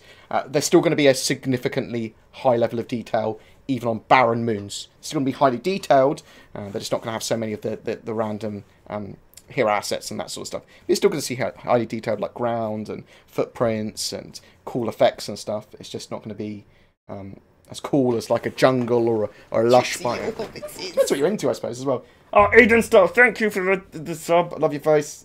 You're the best, or at least someone I know. Thank you. Very much appreciated. When do you think the Colourless Black will increase in price? When 3.0 goes live, is my expectation. If it does get a price increase, it'll be when 3.0 goes live. Do you think they will make an expensive weapon that can be placed in Kato or Connie if you manage to board it and blow it up from the inside out? Oh, so there might be bombs and stuff that you can use on ground, and cutting tools and siege weaponry. There might also be internal defense turrets as well. Do you think they'll make... no, can a beacon be a jump point and a respawn point? I think a beacon, a nav beacon, will just be a a quantum travel point.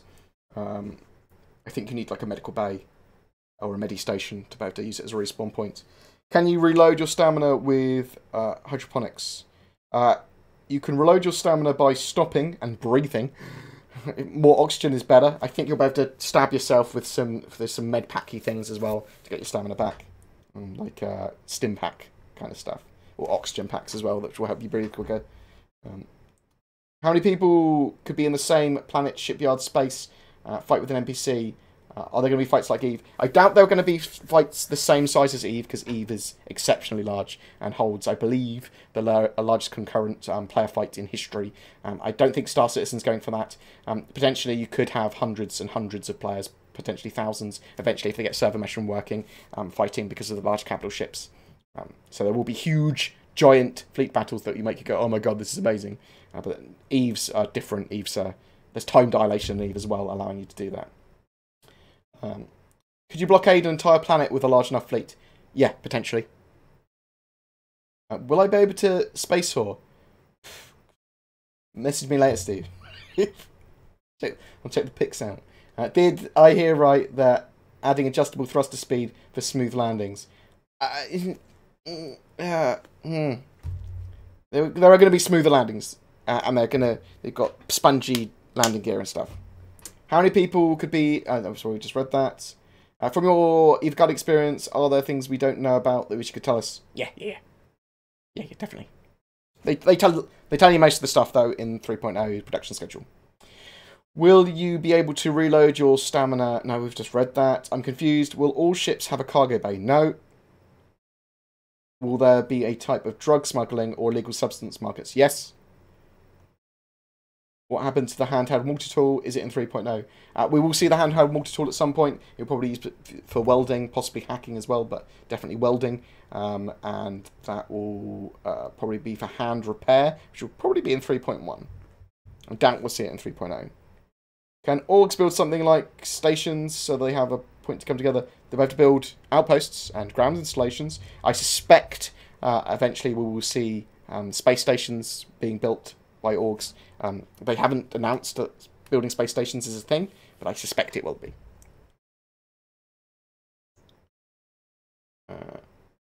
Do they have locks yet? You can lock your doors, your external doors, in 3.0, yes. By going up to ship console and going, lock external doors! Like a... don't know, I did it slightly like a Dalek there. If we are able to find jump points, how will that work? Because I assume there can't be an enormous amount of undiscovered jump points. Yeah, that's probably true. There's going to be lots of other things to discover and map. I think jump points are going to be pretty rare when it comes to discovery. I don't know how we're going to discover them. We're better scan them down in exploration and sciencey ships, but I don't know how it's going to work.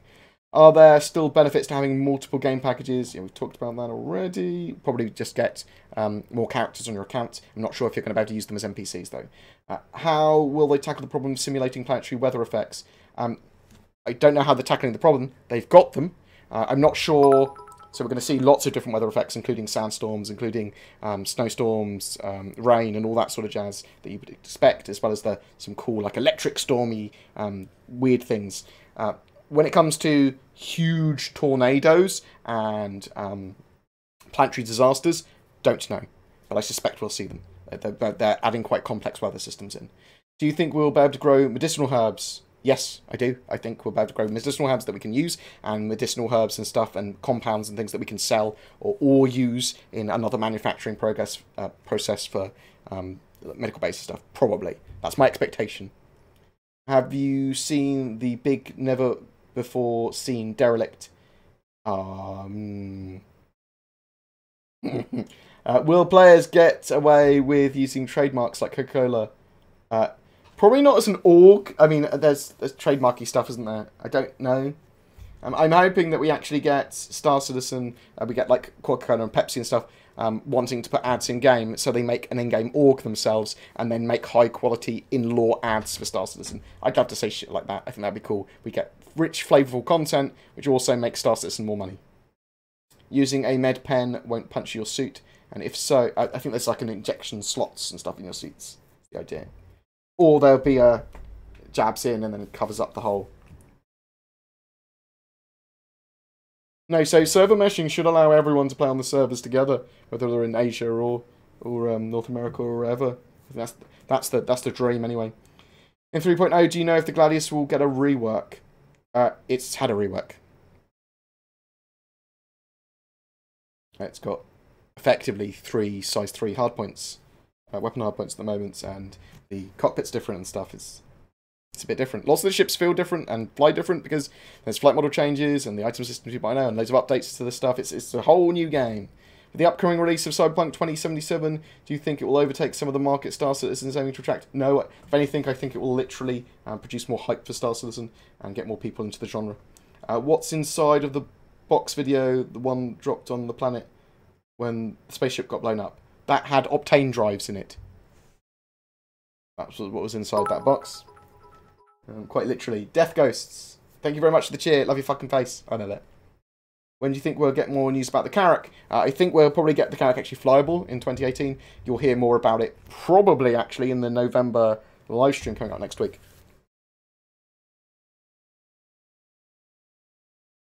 How easy will it be to blockade jump points? I don't know.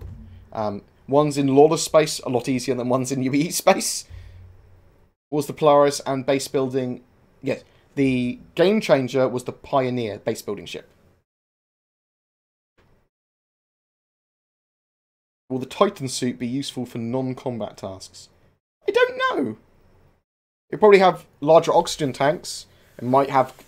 I'm not sure if it will have no EVA capability or great EVA capabilities. I don't know. It'll probably be useful for non-combat tasks as well, though.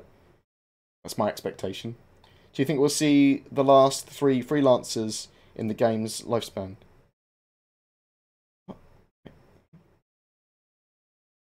I think we're seeing them in 2018. Is CIG backing away from ship modularity for most ships? No. Ships are still going to be modular. They're making... I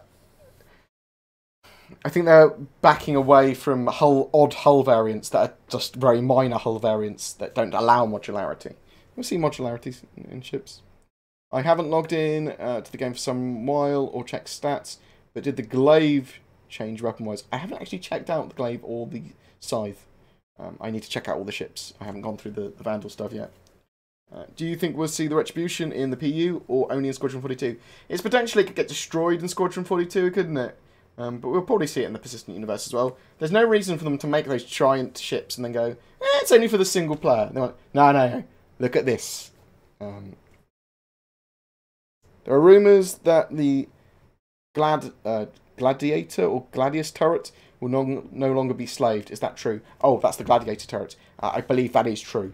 But that could change. And slaving might come into the game properly at some point.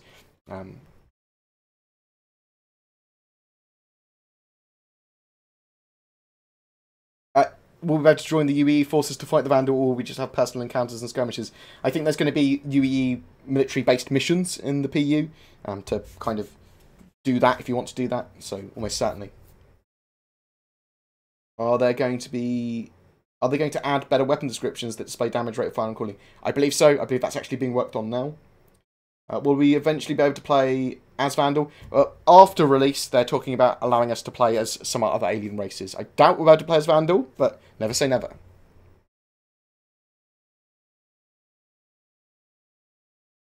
And yes, there will be alien cities as well. Procedurally generated alien cities in a similar style to this, but with different architecture, obviously. There probably will be more than one type of Titan suit. That's a good point. Will we be able to click on buttons of the cockpit without being in the co-pilot seats? Potentially. Not in 3.0. But potentially in the future. I suppose there might be some quick functions you can do. When do you think we'll see Sol or Earth? I don't know. I think Earth's obviously one they want to get really, really done right, and the Sol system in general. Do you think there will be bug-infested planets as in the Starship Troopers? Yeah, I suspect so. I think that pretty much every sci-fi trope and influence is going to be in Star Citizen somewhere. Any oxygen and food farming ship outposts? Yeah, that's going to be a thing. Moisture farmers, oxygen generators, farming in general. Yeah. How to block small... Okay, yeah. Is the freelancer rotating while the ship is turned off bug in the current build? I don't know. When do you think we'll have melee combat in the verse? We might get some of it in 3.0, well, at least better. 3.1 is probably going to be a lot more visceral combat. Well, it's never going to be like a proper super kung fu fucking combat system, but it'll be more evolved. Any word if you can stay in the military and go up the ranks? I don't believe you can, but you can probably do private military work for the military, and possibly even go up ranks and stuff like that. Maybe? I don't know. But that gameplay will certainly be there, the kind of military gameplay in the PU, if you want to do that.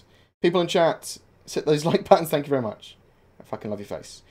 Do you get access to all the ships in Ivocati, or are they restricted? I don't know what CIG have said about that. I cannot talk about the specifics of Ivocati builds. I do not know if they're public or not, even if it's yes or a no.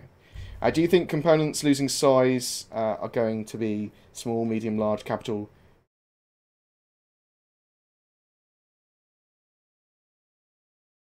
I don't understand what you mean. There's a huge amount of balance that will still need to be done on everything.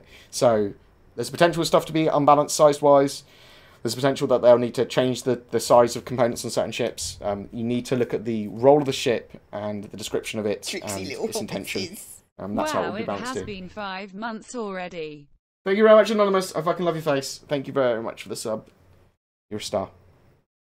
Will the transition from seat to standing up be an animation? Yeah, it's really janky at the moment. 3.0 should fix a lot of the jankiness. It's going to get better and better. Do you think the Terrapin will be in 3.1? Yes. But it's potentially going to be in sooner than that.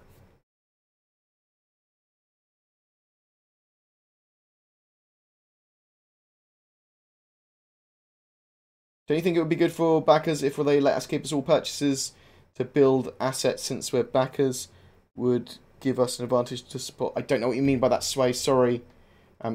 Everything you buy in-game with Alpha UEC, and including that Alpha UEC, will be deleted from patch to patch. So they'll want people to... What's quite important for balance is progression, and the best way of testing progression is keep on resetting ours, so they can test early progression. When do you think the Constellation Taurus will be flight ready? Very soon after 3.0's launch. So at the latest in the first major patch that they produce in 2018. So in 3.1. 3.0 has changed the flight experience significantly. The Orion is supposed to come with drones. Do you think it will have militarized drones? I don't know. I'm looking forward to the drones in the Reclaimer. I just don't know how drones are going to work. I don't know if they're going to be AI drone-y things. I don't know if they're going to be drones that are controlled remotely. It's again going to be expensive. Only if you spend lots of money on it. Just don't spend lots of money on it. Just buy a starter pack, or starter pack and Squadron 42. $60 for a combined Squadron 42 and startership and package for Stussers and Simples. What advantage will there be to becoming a citizen after military service? So probably be reputation boosts. You'll probably be able to use certain areas cheaper. Might give you access to more missions and that sort of stuff. There's going to be a few advantages of it, especially to do with reputation and who talks to you and how they talk to you. Can the gender of your second character be a gender of your choosing? Yeah, as long as, I think so. So can the gender of the first character. In 3.0, however, you're all men. Due to recent controversy, I have to ask, what is the furthest extent you would allow microtransactions to take in Star Citizen? I will monitor them. They've said they want to sell Alpha UEC in the game once the game's gone live, which will be regulated heavily, so you won't be able to actually buy that much of it on a weekly basis. I wouldn't want any form of loot boxes, even purely aesthetic ones now. Microtransactions are fine if they're not gambly. Microtransactions are fine for skins. For me, that would be fine. If they'd like to have bespoke skins. I don't know.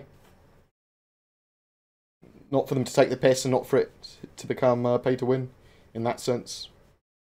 Is docking the, but we'll definitely keep on the microtransaction thing because, I mean, Star Citizen think it's going to make them money. They might go, let's do this kind of microtransaction-y thing, and they go, no, no, no. And we as a community need to police that.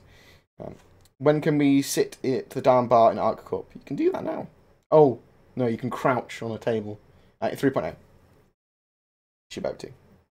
Maybe. You can.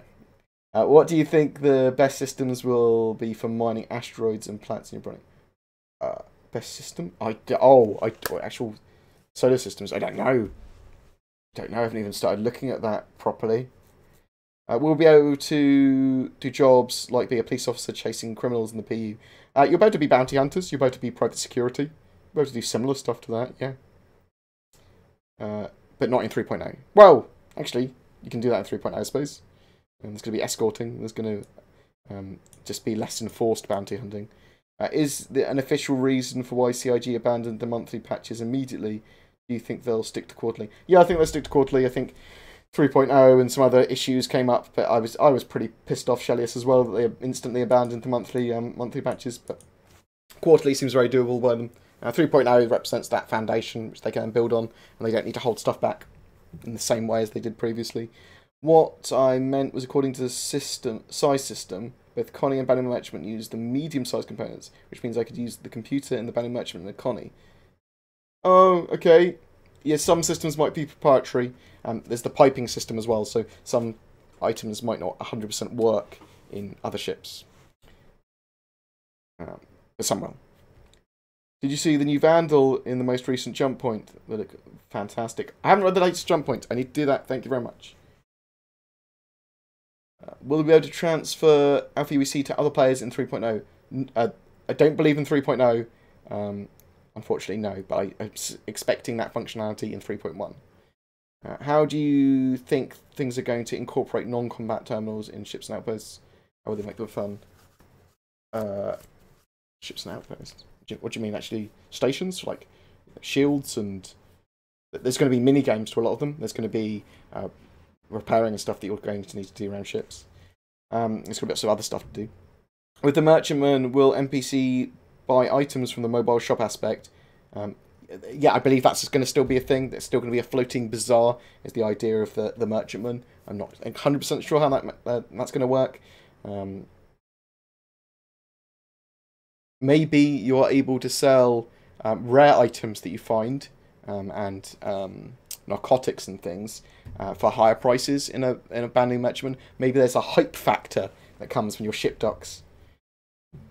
What are your guesses on the two concept ships for the anniversary? Either Anvil light fighter or an Anvil gunship, and then probably the Tumbrel vehicle of some description, like a tracked vehicle or something, an APC maybe. Or a tank. Will the Prospector be on sale again? Yes, almost certainly in the November sale starting from the 24th. Will there be guilds that you can be a member of? And what give you special missions and abilities? There's definitely going to be a reputation system with different factions and different NPCs in the game, so yes. And there's also going to be player-given missions. So, Board, when will the Constellation Taurus be ready? 3.1. If not sooner. Do you think we'll ever have private servers? Yes, after release though. They want private servers and they want modding. Are there plans to customise the paint look of our ships? Yes, we should be able to paint our ships with kind of pre-set out colours, so we can put colours on our ships and make them look cool like that, rather than free-form painting, I believe.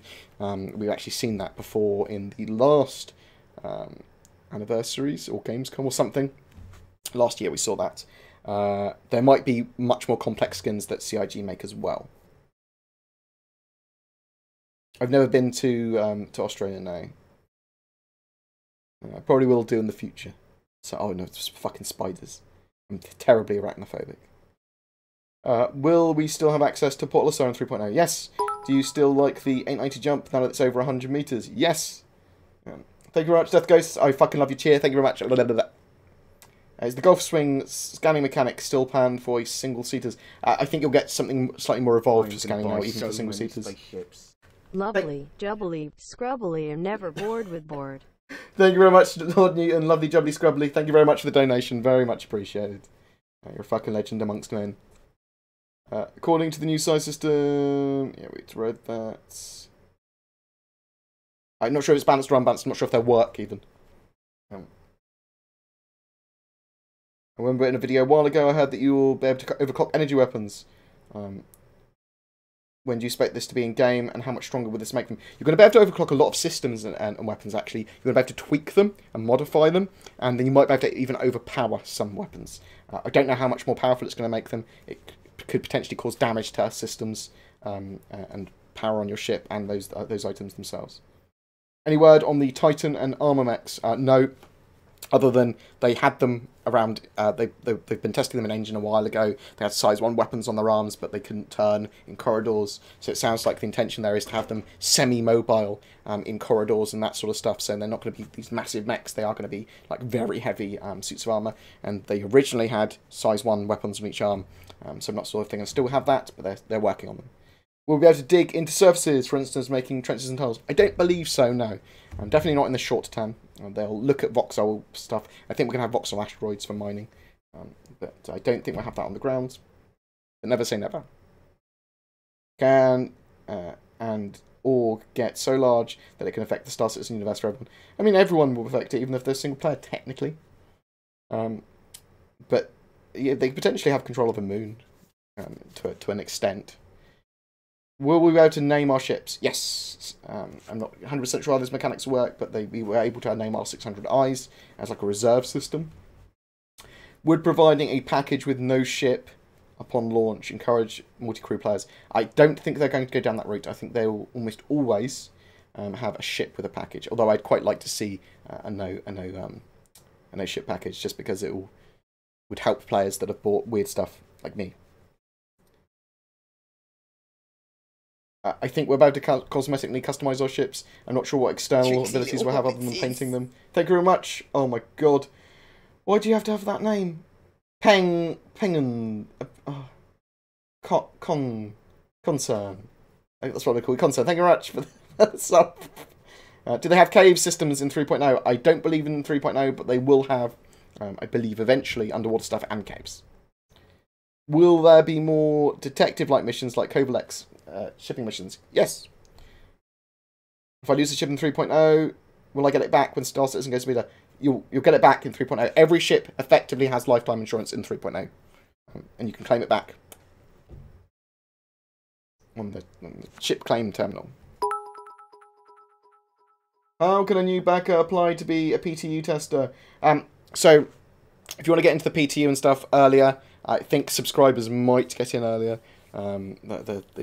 But you want to be active on the issue council, so that bug testing place. Go there, look at bugs, prioritize bugs, add to bug reports, find new bugs, that sort of stuff. The more active you are on there, with coherent, concise information and helpful, then the more likely you are to get in earlier PTU waves and even be chosen for Evocati. How many systems do they plan to have in game when it's fully released? They have plans, I believe, for 120 systems. But that's probably beyond full release. I'm expecting 40 to 60 systems at release. In a beta, expect like 5 to 10 systems. When do you think we'll see alien capital ships? Oh, I think we'll see them in a lot more detail probably in the December live stream. Because that's going to be Squadron 42 focused. I'm not sure we're going to see them in game. There are apparently different gravities and atmospheric effects in 3.0. Everything should feel slightly unique. Give us the finger just before you end the stream, like that. Take it easy, no worries. Make sure I do. How can a new backer apply to be a PTU? So I've read that. You don't really apply, basically. You go on the issue council and help there. And then any PTU access that you do get, you get actively involved with that as well. In the future, will there be a possibility that your ship and your character remain in-game after you disconnect? Yes. If you don't sleep in a bed, and everyone else sleeps in your bed that's in your ship, then your ship will stay there for at least a while, if not indefinitely. I think that's going to be the functionality probably for 3.0 now. Can the Crucible repair derelicts? I don't know. There's potentially ships that aren't... There's potentially derelicts that it will be able to repair. Personal transportation, what are your thoughts on taxiing? Yeah, I think that's a great idea. I'm not sure exactly how that works, but I think that you should be able to pay to get transported around. Nice shirt, thank you very much. Right. Thank you very much. Oh my god. Concerned Penguins. Oh my god, that's what your name is. I couldn't read your name. Concerned Penguins, thank you. Thank you for the bits. I couldn't read your name. And now you... so many spaceships. Shelius. Keep up the amazing work. Oh, thank you so much for all the donations and all the bits. Oh, I don't normally stream at this time at night, and I've been inundated with love and bits. When we're done here today, we're going to go and host the Astropub, almost certainly, because they are a great podcast, and I love their faces. Just so you know where the after party will be. I'm sorry about my green screen in the background. I normally set it up, but I'd have to have all my lights on. It would dry out my eyes, and then I'll die. Thank you very much, Death Ghosts. Thank you very much for the bits. Much appreciated. Do the anniversary sales include limited availability ships? Yes. I believe that's the idea. When is the Mustang rework? It's being worked on at the moment. I thought it might potentially be in 3.0, but I think that's stupidly optimistic, and they basically content locked a lot of stuff. 3.1, so end of March, end of April. Do I think Chris Roberts will retire after Star Citizen's release? No, he's built a studio. I think he'll work on other games. Can you throw people out of your bed who are sleeping in it? I don't think so. You'd probably ask NPCs to get out, but I don't think you'd do it with a player. Do you think it would be possible to combine VR and FOIP for Star Citizen? I think they are looking into that. Are you planning any special streams or videos over the anniversary week? I'll be planning to do something. I'm away that week until Friday, but I suppose it doesn't start until Friday, so I'll get back, have a sleep, and then cover it in the evening. Potentially. Does the Nox fit in an airlock? You could possibly fit it in certain airlocks. Depends on the size of the airlock. Can you ride it in Port Olisar? I don't think you'd be allowed to. I haven't tried. Nox isn't that big. I haven't tried. Thank you for giving me something else to try. How do ship lockers currently work? The intention for them working is that you put stuff in them and then you can access what's in them through the locker again, or from your mobiGlas or the cargo console.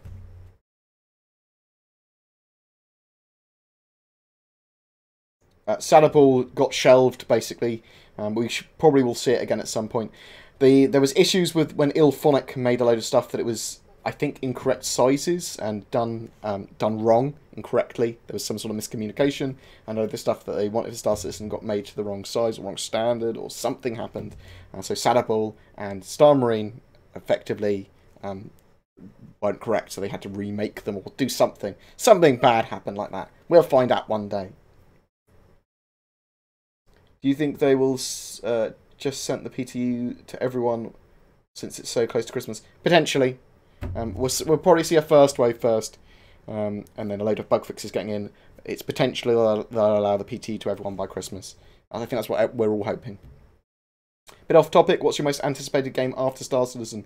I'm quite looking forward to that one with the Robo-Men. It's not Rise. Can't remember what it's called. I was looking forward to Destiny 2, but I've completed all the content on that already. I'm not really looking forward to any games I can think of. Monster Hunter Planet, whatever it's called. That would probably be pretty cool. I like co-op games in general. Large scale co-op games with lots of gameplay. That's what I'm really after. How many beds did the Cutlass rework have at the moment? Oh, fuck. It's at least 2. What kind of guns and weapons do you think the Vandal will have? I can't actually remember. Can't remember how many beds the colourless pack has. What kind of guns / weapons do you think the Vandal will have? We've sort of seen the plasma weapons and the darts and stuff they have. If you look out in your bed on your ship, and your ship is stolen, we wake up, we logged out. Our ships with the fuse left it. I don't know. I think I see you asleep in the bed. Is the idea. But the idea is that if you go to sleep in your ship and you log out, then the ship will despawn with you. What was your guess on the 2 concept art? We already talked about that. Insurance for cargo? Yes, no, maybe. I don't know. I don't think so. Potentially. Potentially you could get insurance. Maybe they'll just sell it for everything. What if I sleep in someone's ship and they log off, but I'm still online? Do I die? Do they disappear? Or into oblivion? Don't 100% know for 3.0 because they're trying to get the sleeping mechanics in there for now. In the future, expect it to work properly. And what do you think about the Boundary Defender? I think it's got potentially a cool long-range escort fighter. Have you heard anything about ground vehicle racing? Yeah, there's supposed to be ground racing tracks in 3.0. Although I don't think they're enforced. I am going to buy a Caterpillar during the anniversary sale. I have a Tumble Cyclone. Will that fit? That should fit in a Caterpillar, yes. Please do not 100% quote me, I'm pretty sure. Do you believe the way Star Citizen is being developed with constant feature creep, no cap on added features, no constant milestone dates, is sustainable, which is playable game even just through by the end of the year? Do you think it's making us wait longer as fair for original backers? I think that the last of the great feature creep was procedural planets and cities, well, procedural planets. To get them in early, because I thought we were going to have them post-release. I mean, it's certainly the game. I'm loving what they're doing with Star Citizen. It's not that much longer, really, to wait. I mean, it's like it is a couple of years, but I mean, the grand scheme of things, I'm looking at a game that I'm going to be playing for 10 years. Is it fair for original backers? I mean, if it's Kickstarter backers and they really wanted the original game that was more just in space, then probably not. But I think it's pretty fair to most people. So it's an interesting question. It's definitely worth making you wait, because otherwise the game will be shit. Just be buggy piece of shit.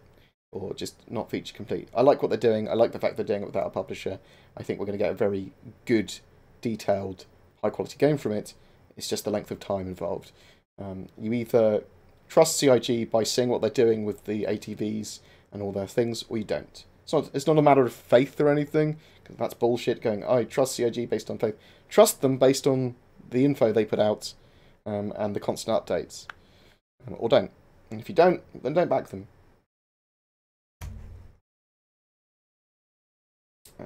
Is the melon docking with the Connie still planned for 3.0? We might see it, we might not. I don't know. With the Connie docking, it was planned, and then it wasn't, and then it's a maybe.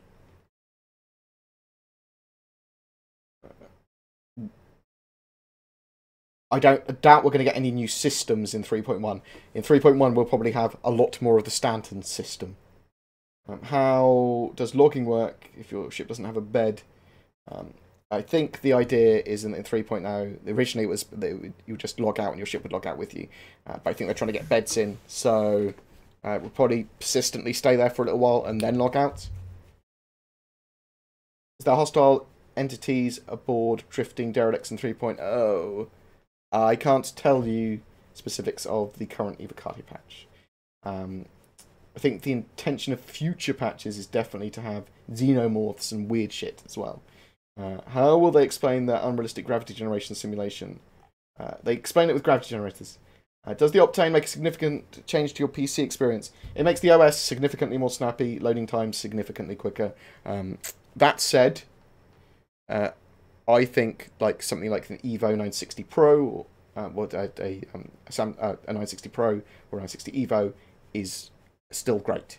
Like, yeah, the Optane halves the loading time compared to the 960 Pro, but when it's only 7 seconds for the Evo, then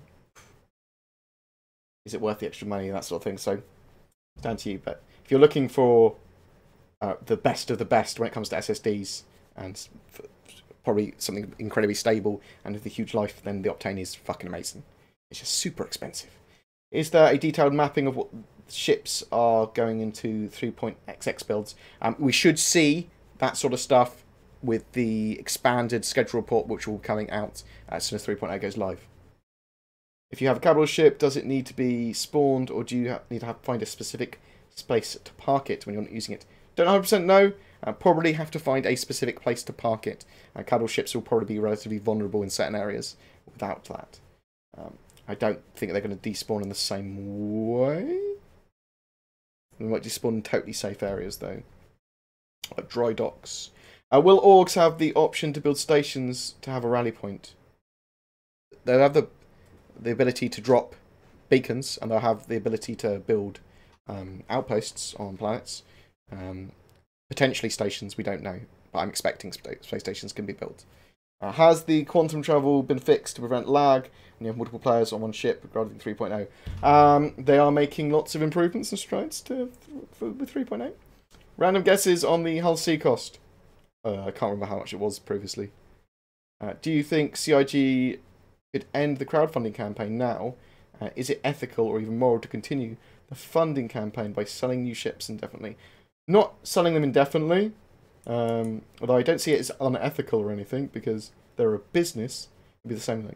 Do you see them generating money by selling game packages as unethical? Nope, I don't. As long as they actually produce. If they sold ships indefinitely and didn't release the game in like 3 years or something, and they just kept on going, then yeah, that would be immoral. But no, I mean, they're making progress. They show us the progress. If they stop showing us progress, if they stop showing us all things, and just sold ships, then yeah, that would be unethical. But I disagree. If you have a capital ship, does it need to be spawned? Yeah, we've already read that. Are you tired of people putting up some bullshit propaganda bashing Star Citizen? People have their own opinions. I think it's important that people have their own opinions and vent them. It gives me a greater understanding of them. I don't care if they're entirely. I don't mind if they're entirely different to my point of view, or if I think they're bullshit or whatever. I'll still occasionally try and understand them. Well, I'll try and understand them. I think it's interesting to know other people's points of views, especially if they're different from mine. I don't mind mine being challenged. I also know that some people's views are incompatible to mine. I don't believe that Star Citizen is a matter of faith or anything like that. I think you look at the project and you see the progress they're making, and then you back. Or you don't. It's as simple as that. I love what they're doing. I think it's amazing. What's your opinion on the Aegis Redeemer as a long-range 2-crew exploration ship? The Redeemer, we don't know too much about it until it gets its rework.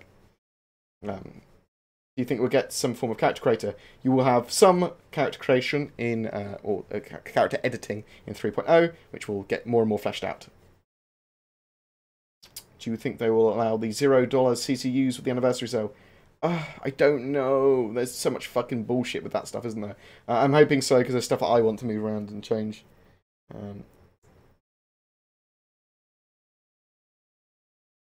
Samsung's new Zenand SSD, the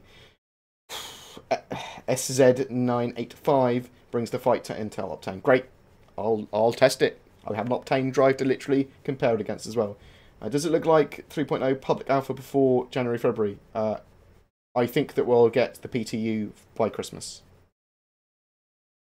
If you've got a 6700 and a 1070 graphics card, you don't need to upgrade. Do you prefer beacons or bacons? Bacon. Will 2 people be able to sleep in the same bed? No. Can we have bots using ships' weapons while we're flying? Yes. You can have NPCs or AI modules that you plug in, not for 3.0, but in the future. If the ship has living modules installed and somebody goes to sleep in your bed, then you put a module onto a different ship. Will that person be moved to the new ship via the moved module? They're not in-game yet. They'll do it so that doesn't happen. They'll do it that if you move modules, almost certainly everyone will have to be out of your ship. What do you think would be the best for scanning building sites for a Pioneer? Oh, what do you think would be best for scanning build sites for a Pioneer? The Freelancer, the Terrapin, or the Sen. I don't actually know. We don't know. We don't know the full mechanics, or the mechanics at all, of how surveying and scanning will work. So I can't answer that. You might need other equipment to survey the ground that's not just on a ship. So you might be like you getting out and placing beacons and little drilly things. Can you set location bookmarks in open space in 3.0? I don't believe that's the intention for 3.0. We'll be able to place nav beacons in the future, most certainly for 3.1. Will I be able to experience meteor showers from time to time, anytime in the future? Almost certainly yes. Is there any way to get life insurance still? Yes, anytime they sell concept ships. So probably from the 24th of November, there will be ships there. Love you, Bored. I appreciate all that you do for the community. Cheeseburger, thank you very much for the love and the donation. Very much appreciated. Love your fucking face. Think the rumours for a tumble tank are basically confirmed at this point? No, they're not confirmed. It's just very likely. How many new systems can we expect to see in 3.0? Space, actual... I don't think we will see any new jump pointy systems that we're about to travel to in 2018, actually in the game. I suspect we'll get a fully fleshed out standard system, and then they'll start building out the 4.0 and beyond. The most recent demo on cities was very impressive. It made me wonder how many of these buildings are going to be enterable. So the ones at the landing zones, they can have procedurally generated interiors, so large sections of cities. Would you recommend the Mustang or Aurora for a new player with a tight budget? The Mustang Alpha at the moment I'm recommending. I think it's better because it comes with everything you need, including cargo standard. Players will have a vault to put commodities like... Will players have a vault to put commodities like other MMOs and games? You'll be able to rent out hangar space, take them back to your hangars, take them back to your bases and stuff. Any update on new PvP maps in 3.0? What I can definitely tell you is there are updates to the various PvP and Arena Commander and Star Marine maps. Do you dream about Star Citizen since you cover it so much? No, I don't actually. I dream about weird shit. Like my head's a spider. I've got the legs of a cat. Little tiny legs on my body. It's crazy. I bought a size 4 shield with the UEC. Will it be shrunk to size 3 or size 2 with the new system? It will get changed to its light, medium, or whatever size it is, but it will still retain its intended role, so it will still be a high-quality shield, or an A-class shield, or whatever. So it's like, for like a size 4 shield, it will be like a light shield, but it will be a or a B-class shield, and it will be like a military one, or an industrial one, or whatever. So you're still actually getting that shield, it's just changed in what it's called. Do you have doubts about any specific part of the game coming to fruition? Not particularly. I've got issues with and problems and doubts about timeframes and scales of stuff, but not really. I mean, I live up to date news, so it's more sort of, and I know there's loads of stuff they haven't showed us that they've done, so it's a hard one to say. Will we be able to set autopilot so we can make tweaks to our ship, or will we have to have someone constantly... You don't have to have someone constantly piloting. You can get out your seat and do weird stuff while on concept travel and stuff. So you'll probably be able to have some forms of autopilots. What are the minimum specs? Go on the website and have a look, and we'll look at that when 3.0 goes to live. Actually, proper minimum specs and stuff. There's been so many improvements and optimizations and changes. Do you think it would be a viable game to play and profit without actually flying a ship? Potentially, you could just be a crew person, a crewman, a multi-crewman. Potentially, I don't know. Stuff like that is hard to say because we don't have it in game yet properly. We don't have an economy. We don't have half the mechanics. We don't have 90% of the mechanics. In fact, have you had any info about the upcoming modules and what they may be? Nope, but they are coming. It's a very like Ben Lesnick answer. This question may have already been answered, but will it be possible to have an outpost on Krum Hex-sized asteroids?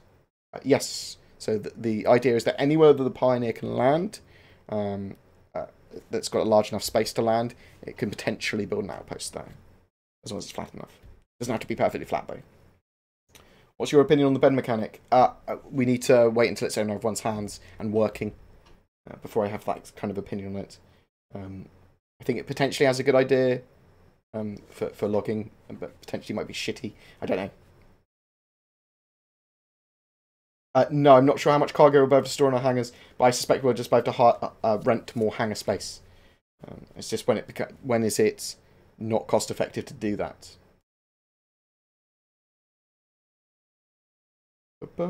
Fuck EA. Thanks very much, Detox. Oh, I love your face, Detox. Eggs. We'll have to do some stuff at some point. Detox, you and Super Mac Brothers and stuff I need to do stuff with, because, you know, your UK streamers that, like, effectively work with, like, don't really work with, because I'm lazy as fuck, so we will do some stuff. How long will we have to decide whether to buy an on-sale ship?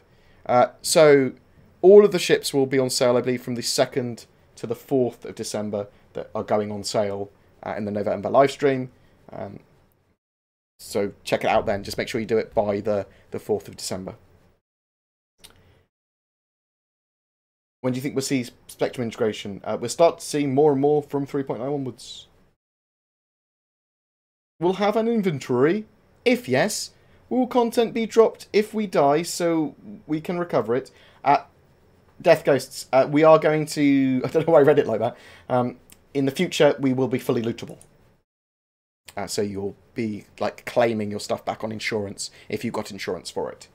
Most likely. But potentially you could go back to there and get your stuff if it hadn't been looted, potentially.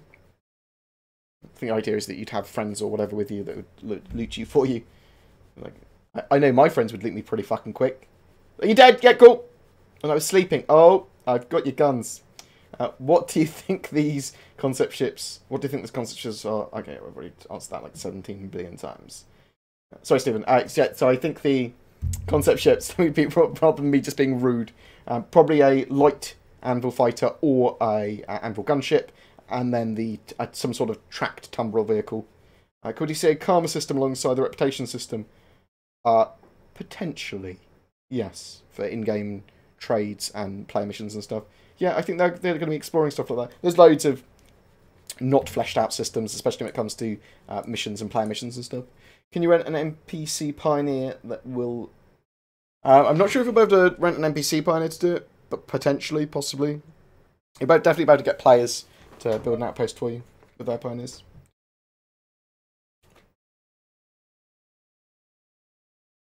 How would you feel if the Trenches and Arc Corp were to access hangars under the city? That would be fucking great, and would explain a lot. What small fighters are best for my Polaris, Buccaneer or Gladius? Gladius are cheaper. Buccaneers are really great ships, so's the Gladius. You're fucking awesome, and you... Oh, thank you very much. Thank you very much. I'm made of incredible. And forehead. I just shaved my head again. Otherwise I look like a... Oh, God. I look like I'm balding more, somehow. Do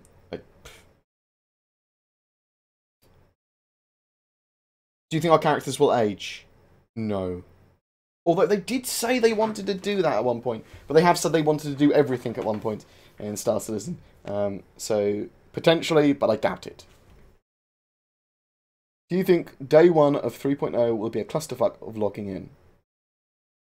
Yes. There's always clusterfucks, isn't there? Since they switch over to servers to live and stuff. The servers will crash. There'll be too many people downloading 3.0 at the same time and stuff. That's what I expect. I hope it doesn't, but that's what I'm expecting.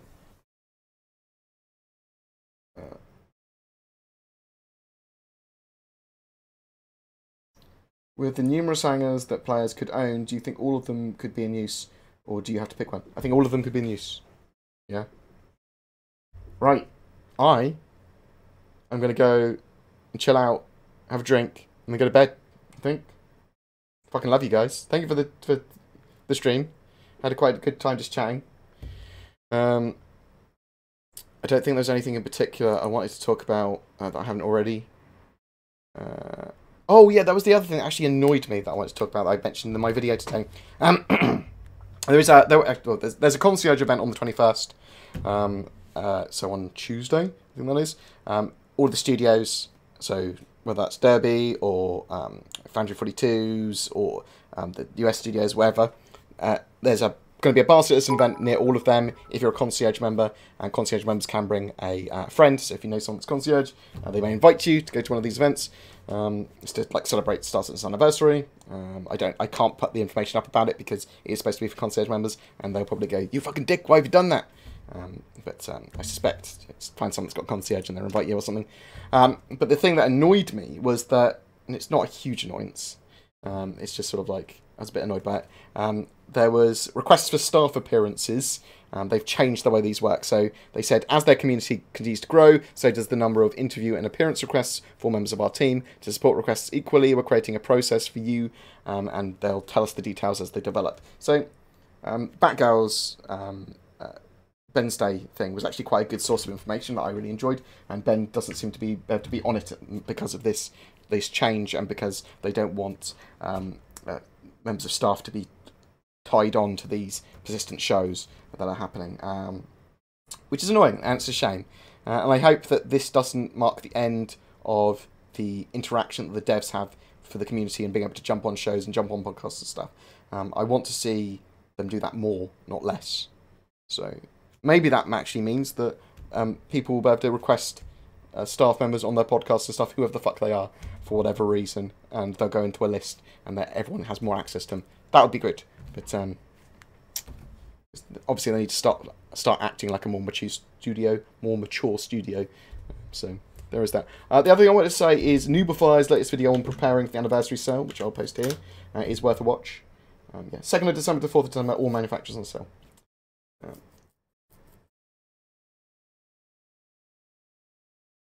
But yeah, we're going to go host someone. We're going to go find someone to host and then host them. He is online at the moment. See if there's any more questions. Why don't they make weekly polls to decide how they want to approach a certain mechanic in game? Because they sort of do have those mechanics evolve in game once we have our hands on them, once the Evocati and PTU and then live builds have their hands on them anyway. I think a lot of the mechanics and stuff is more locked in than you think. Just be aware of that. We're going to go host the Astropub, which are doing a podcast at the moment, and I'll stay around and chat for a while I'm going to grab a cider and chill. Oh, Sean Noonan's here! So many spaceships. Oh, wow. The dollar was bothering my OCD. The dollar was bothering your OCD. Thank you very much, LT Queen. JL Queen. Thank you very much for... Oh, you star. I'll remember that people get OCD and just put random dollars in occasionally. Sean Noonan, maker of... Well, level designer, and did lots of work on the vertical slicer, which we haven't seen yet. Hopefully we'll see his baby in December, or some evolved baby of his. He also made changes to the Star Marine levels before he left, which have not been seen, but we will see them in 3.0. So that's exciting. John, I love your face. You're a good chap. I hope to meet you again at some point.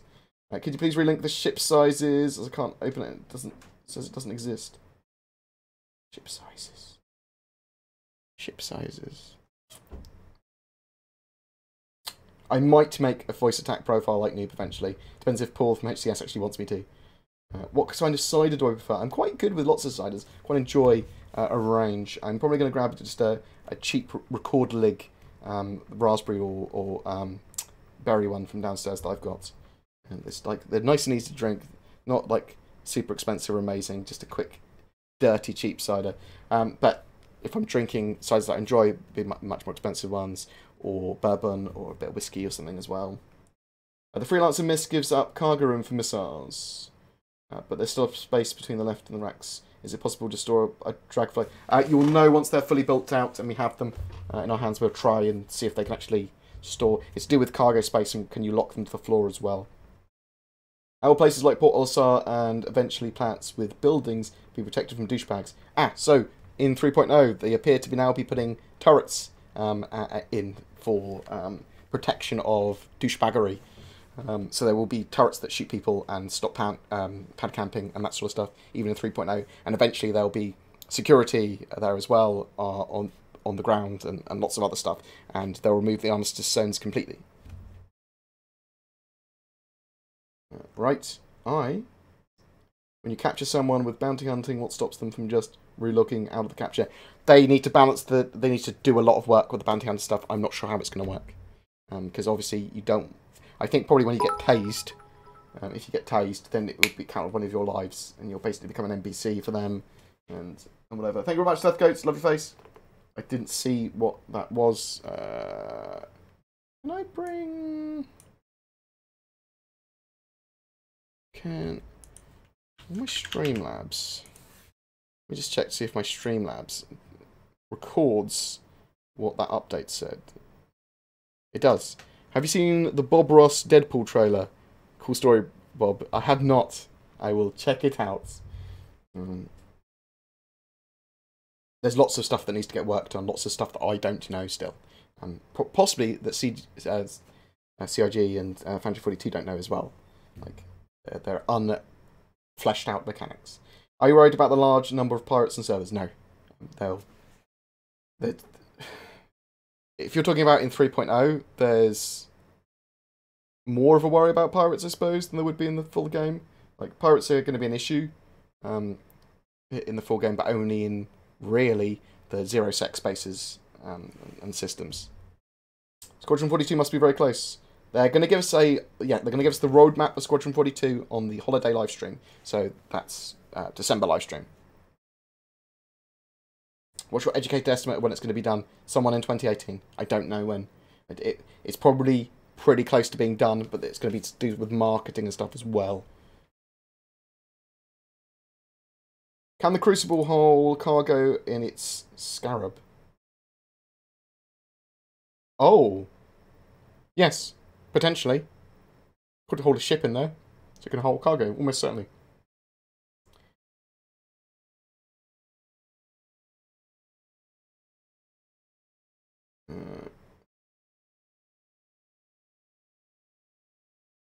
I don't know what people are arguing about money and calling each other plebs. If anyone's a pleb, it's me. And if you want to give money to anyone, you can give it to me. I'll buy an Idris. What is more versatile between a Carrack and a Polaris? I think they're kind of focused. I'd say the more versatile one might be the Carrack. The capital ships like the Polaris are going to be slightly modular, but it is more of a torpedo warboat, so I'd say the Carrack probably has more versatility. Do you think 3.0 will be released before or after week 50? I think it'll be released before Christmas. Before week 50, 52 weeks in a year. Before week 50. Probably during week 50. Throw all the money at board. Yes. Right, we are going to go and host the Captain's Table now, the Astro Pub podcast on there. Should be pretty good. Thank you very much for all the love and all the support and all the donations and all the bits. Thank you very much for joining me. It was good to chat before I went to bed. Well, I say go to bed. I'm not going to bed yet. I'm going to have a cider, chill the fuck out, and then go to bed. But I love you guys. Thank you very much. You're the best. Let's do a. There's a command I can do, isn't there? There's a raid command. Let's do that. No. Have I done? I've gone to his channel. I'm the worst. I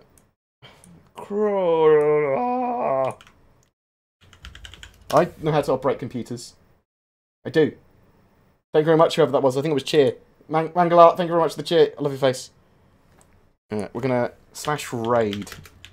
Boom. So you can click on that. Yeah, okay. Oh, can an AI pilot a second ship of mine? I believe so. There's going to be restrictions on exactly how many NPCs you can have. But I believe you'll be able to have some escorts that fly your own ships, yes. It's just they don't want people to have like massive giant fleets, and there's going to be performance issues and stuff as well. How much gore will there be in the game? I don't think they're going to have much gore in the game, if any. Probably low on gore, but a little bit of blood splatter. Can I have an endeavour and have NPCs protect it? Yeah, I think that's one of the ideas. You could leave NPCs in the part of the section of it, still running the labs and stuff. Yeah, thank you very much, guys. Oh, they will be looking at the Star Citizen HOTAS after 3.0 and Squadron 42 come out. They will be looking at Star Citizen HOTAS, I believe. Potentially, anyway. Love you guys. Take care. Good night. Have a great weekend. Maybe see you tomorrow. Peace. Peace.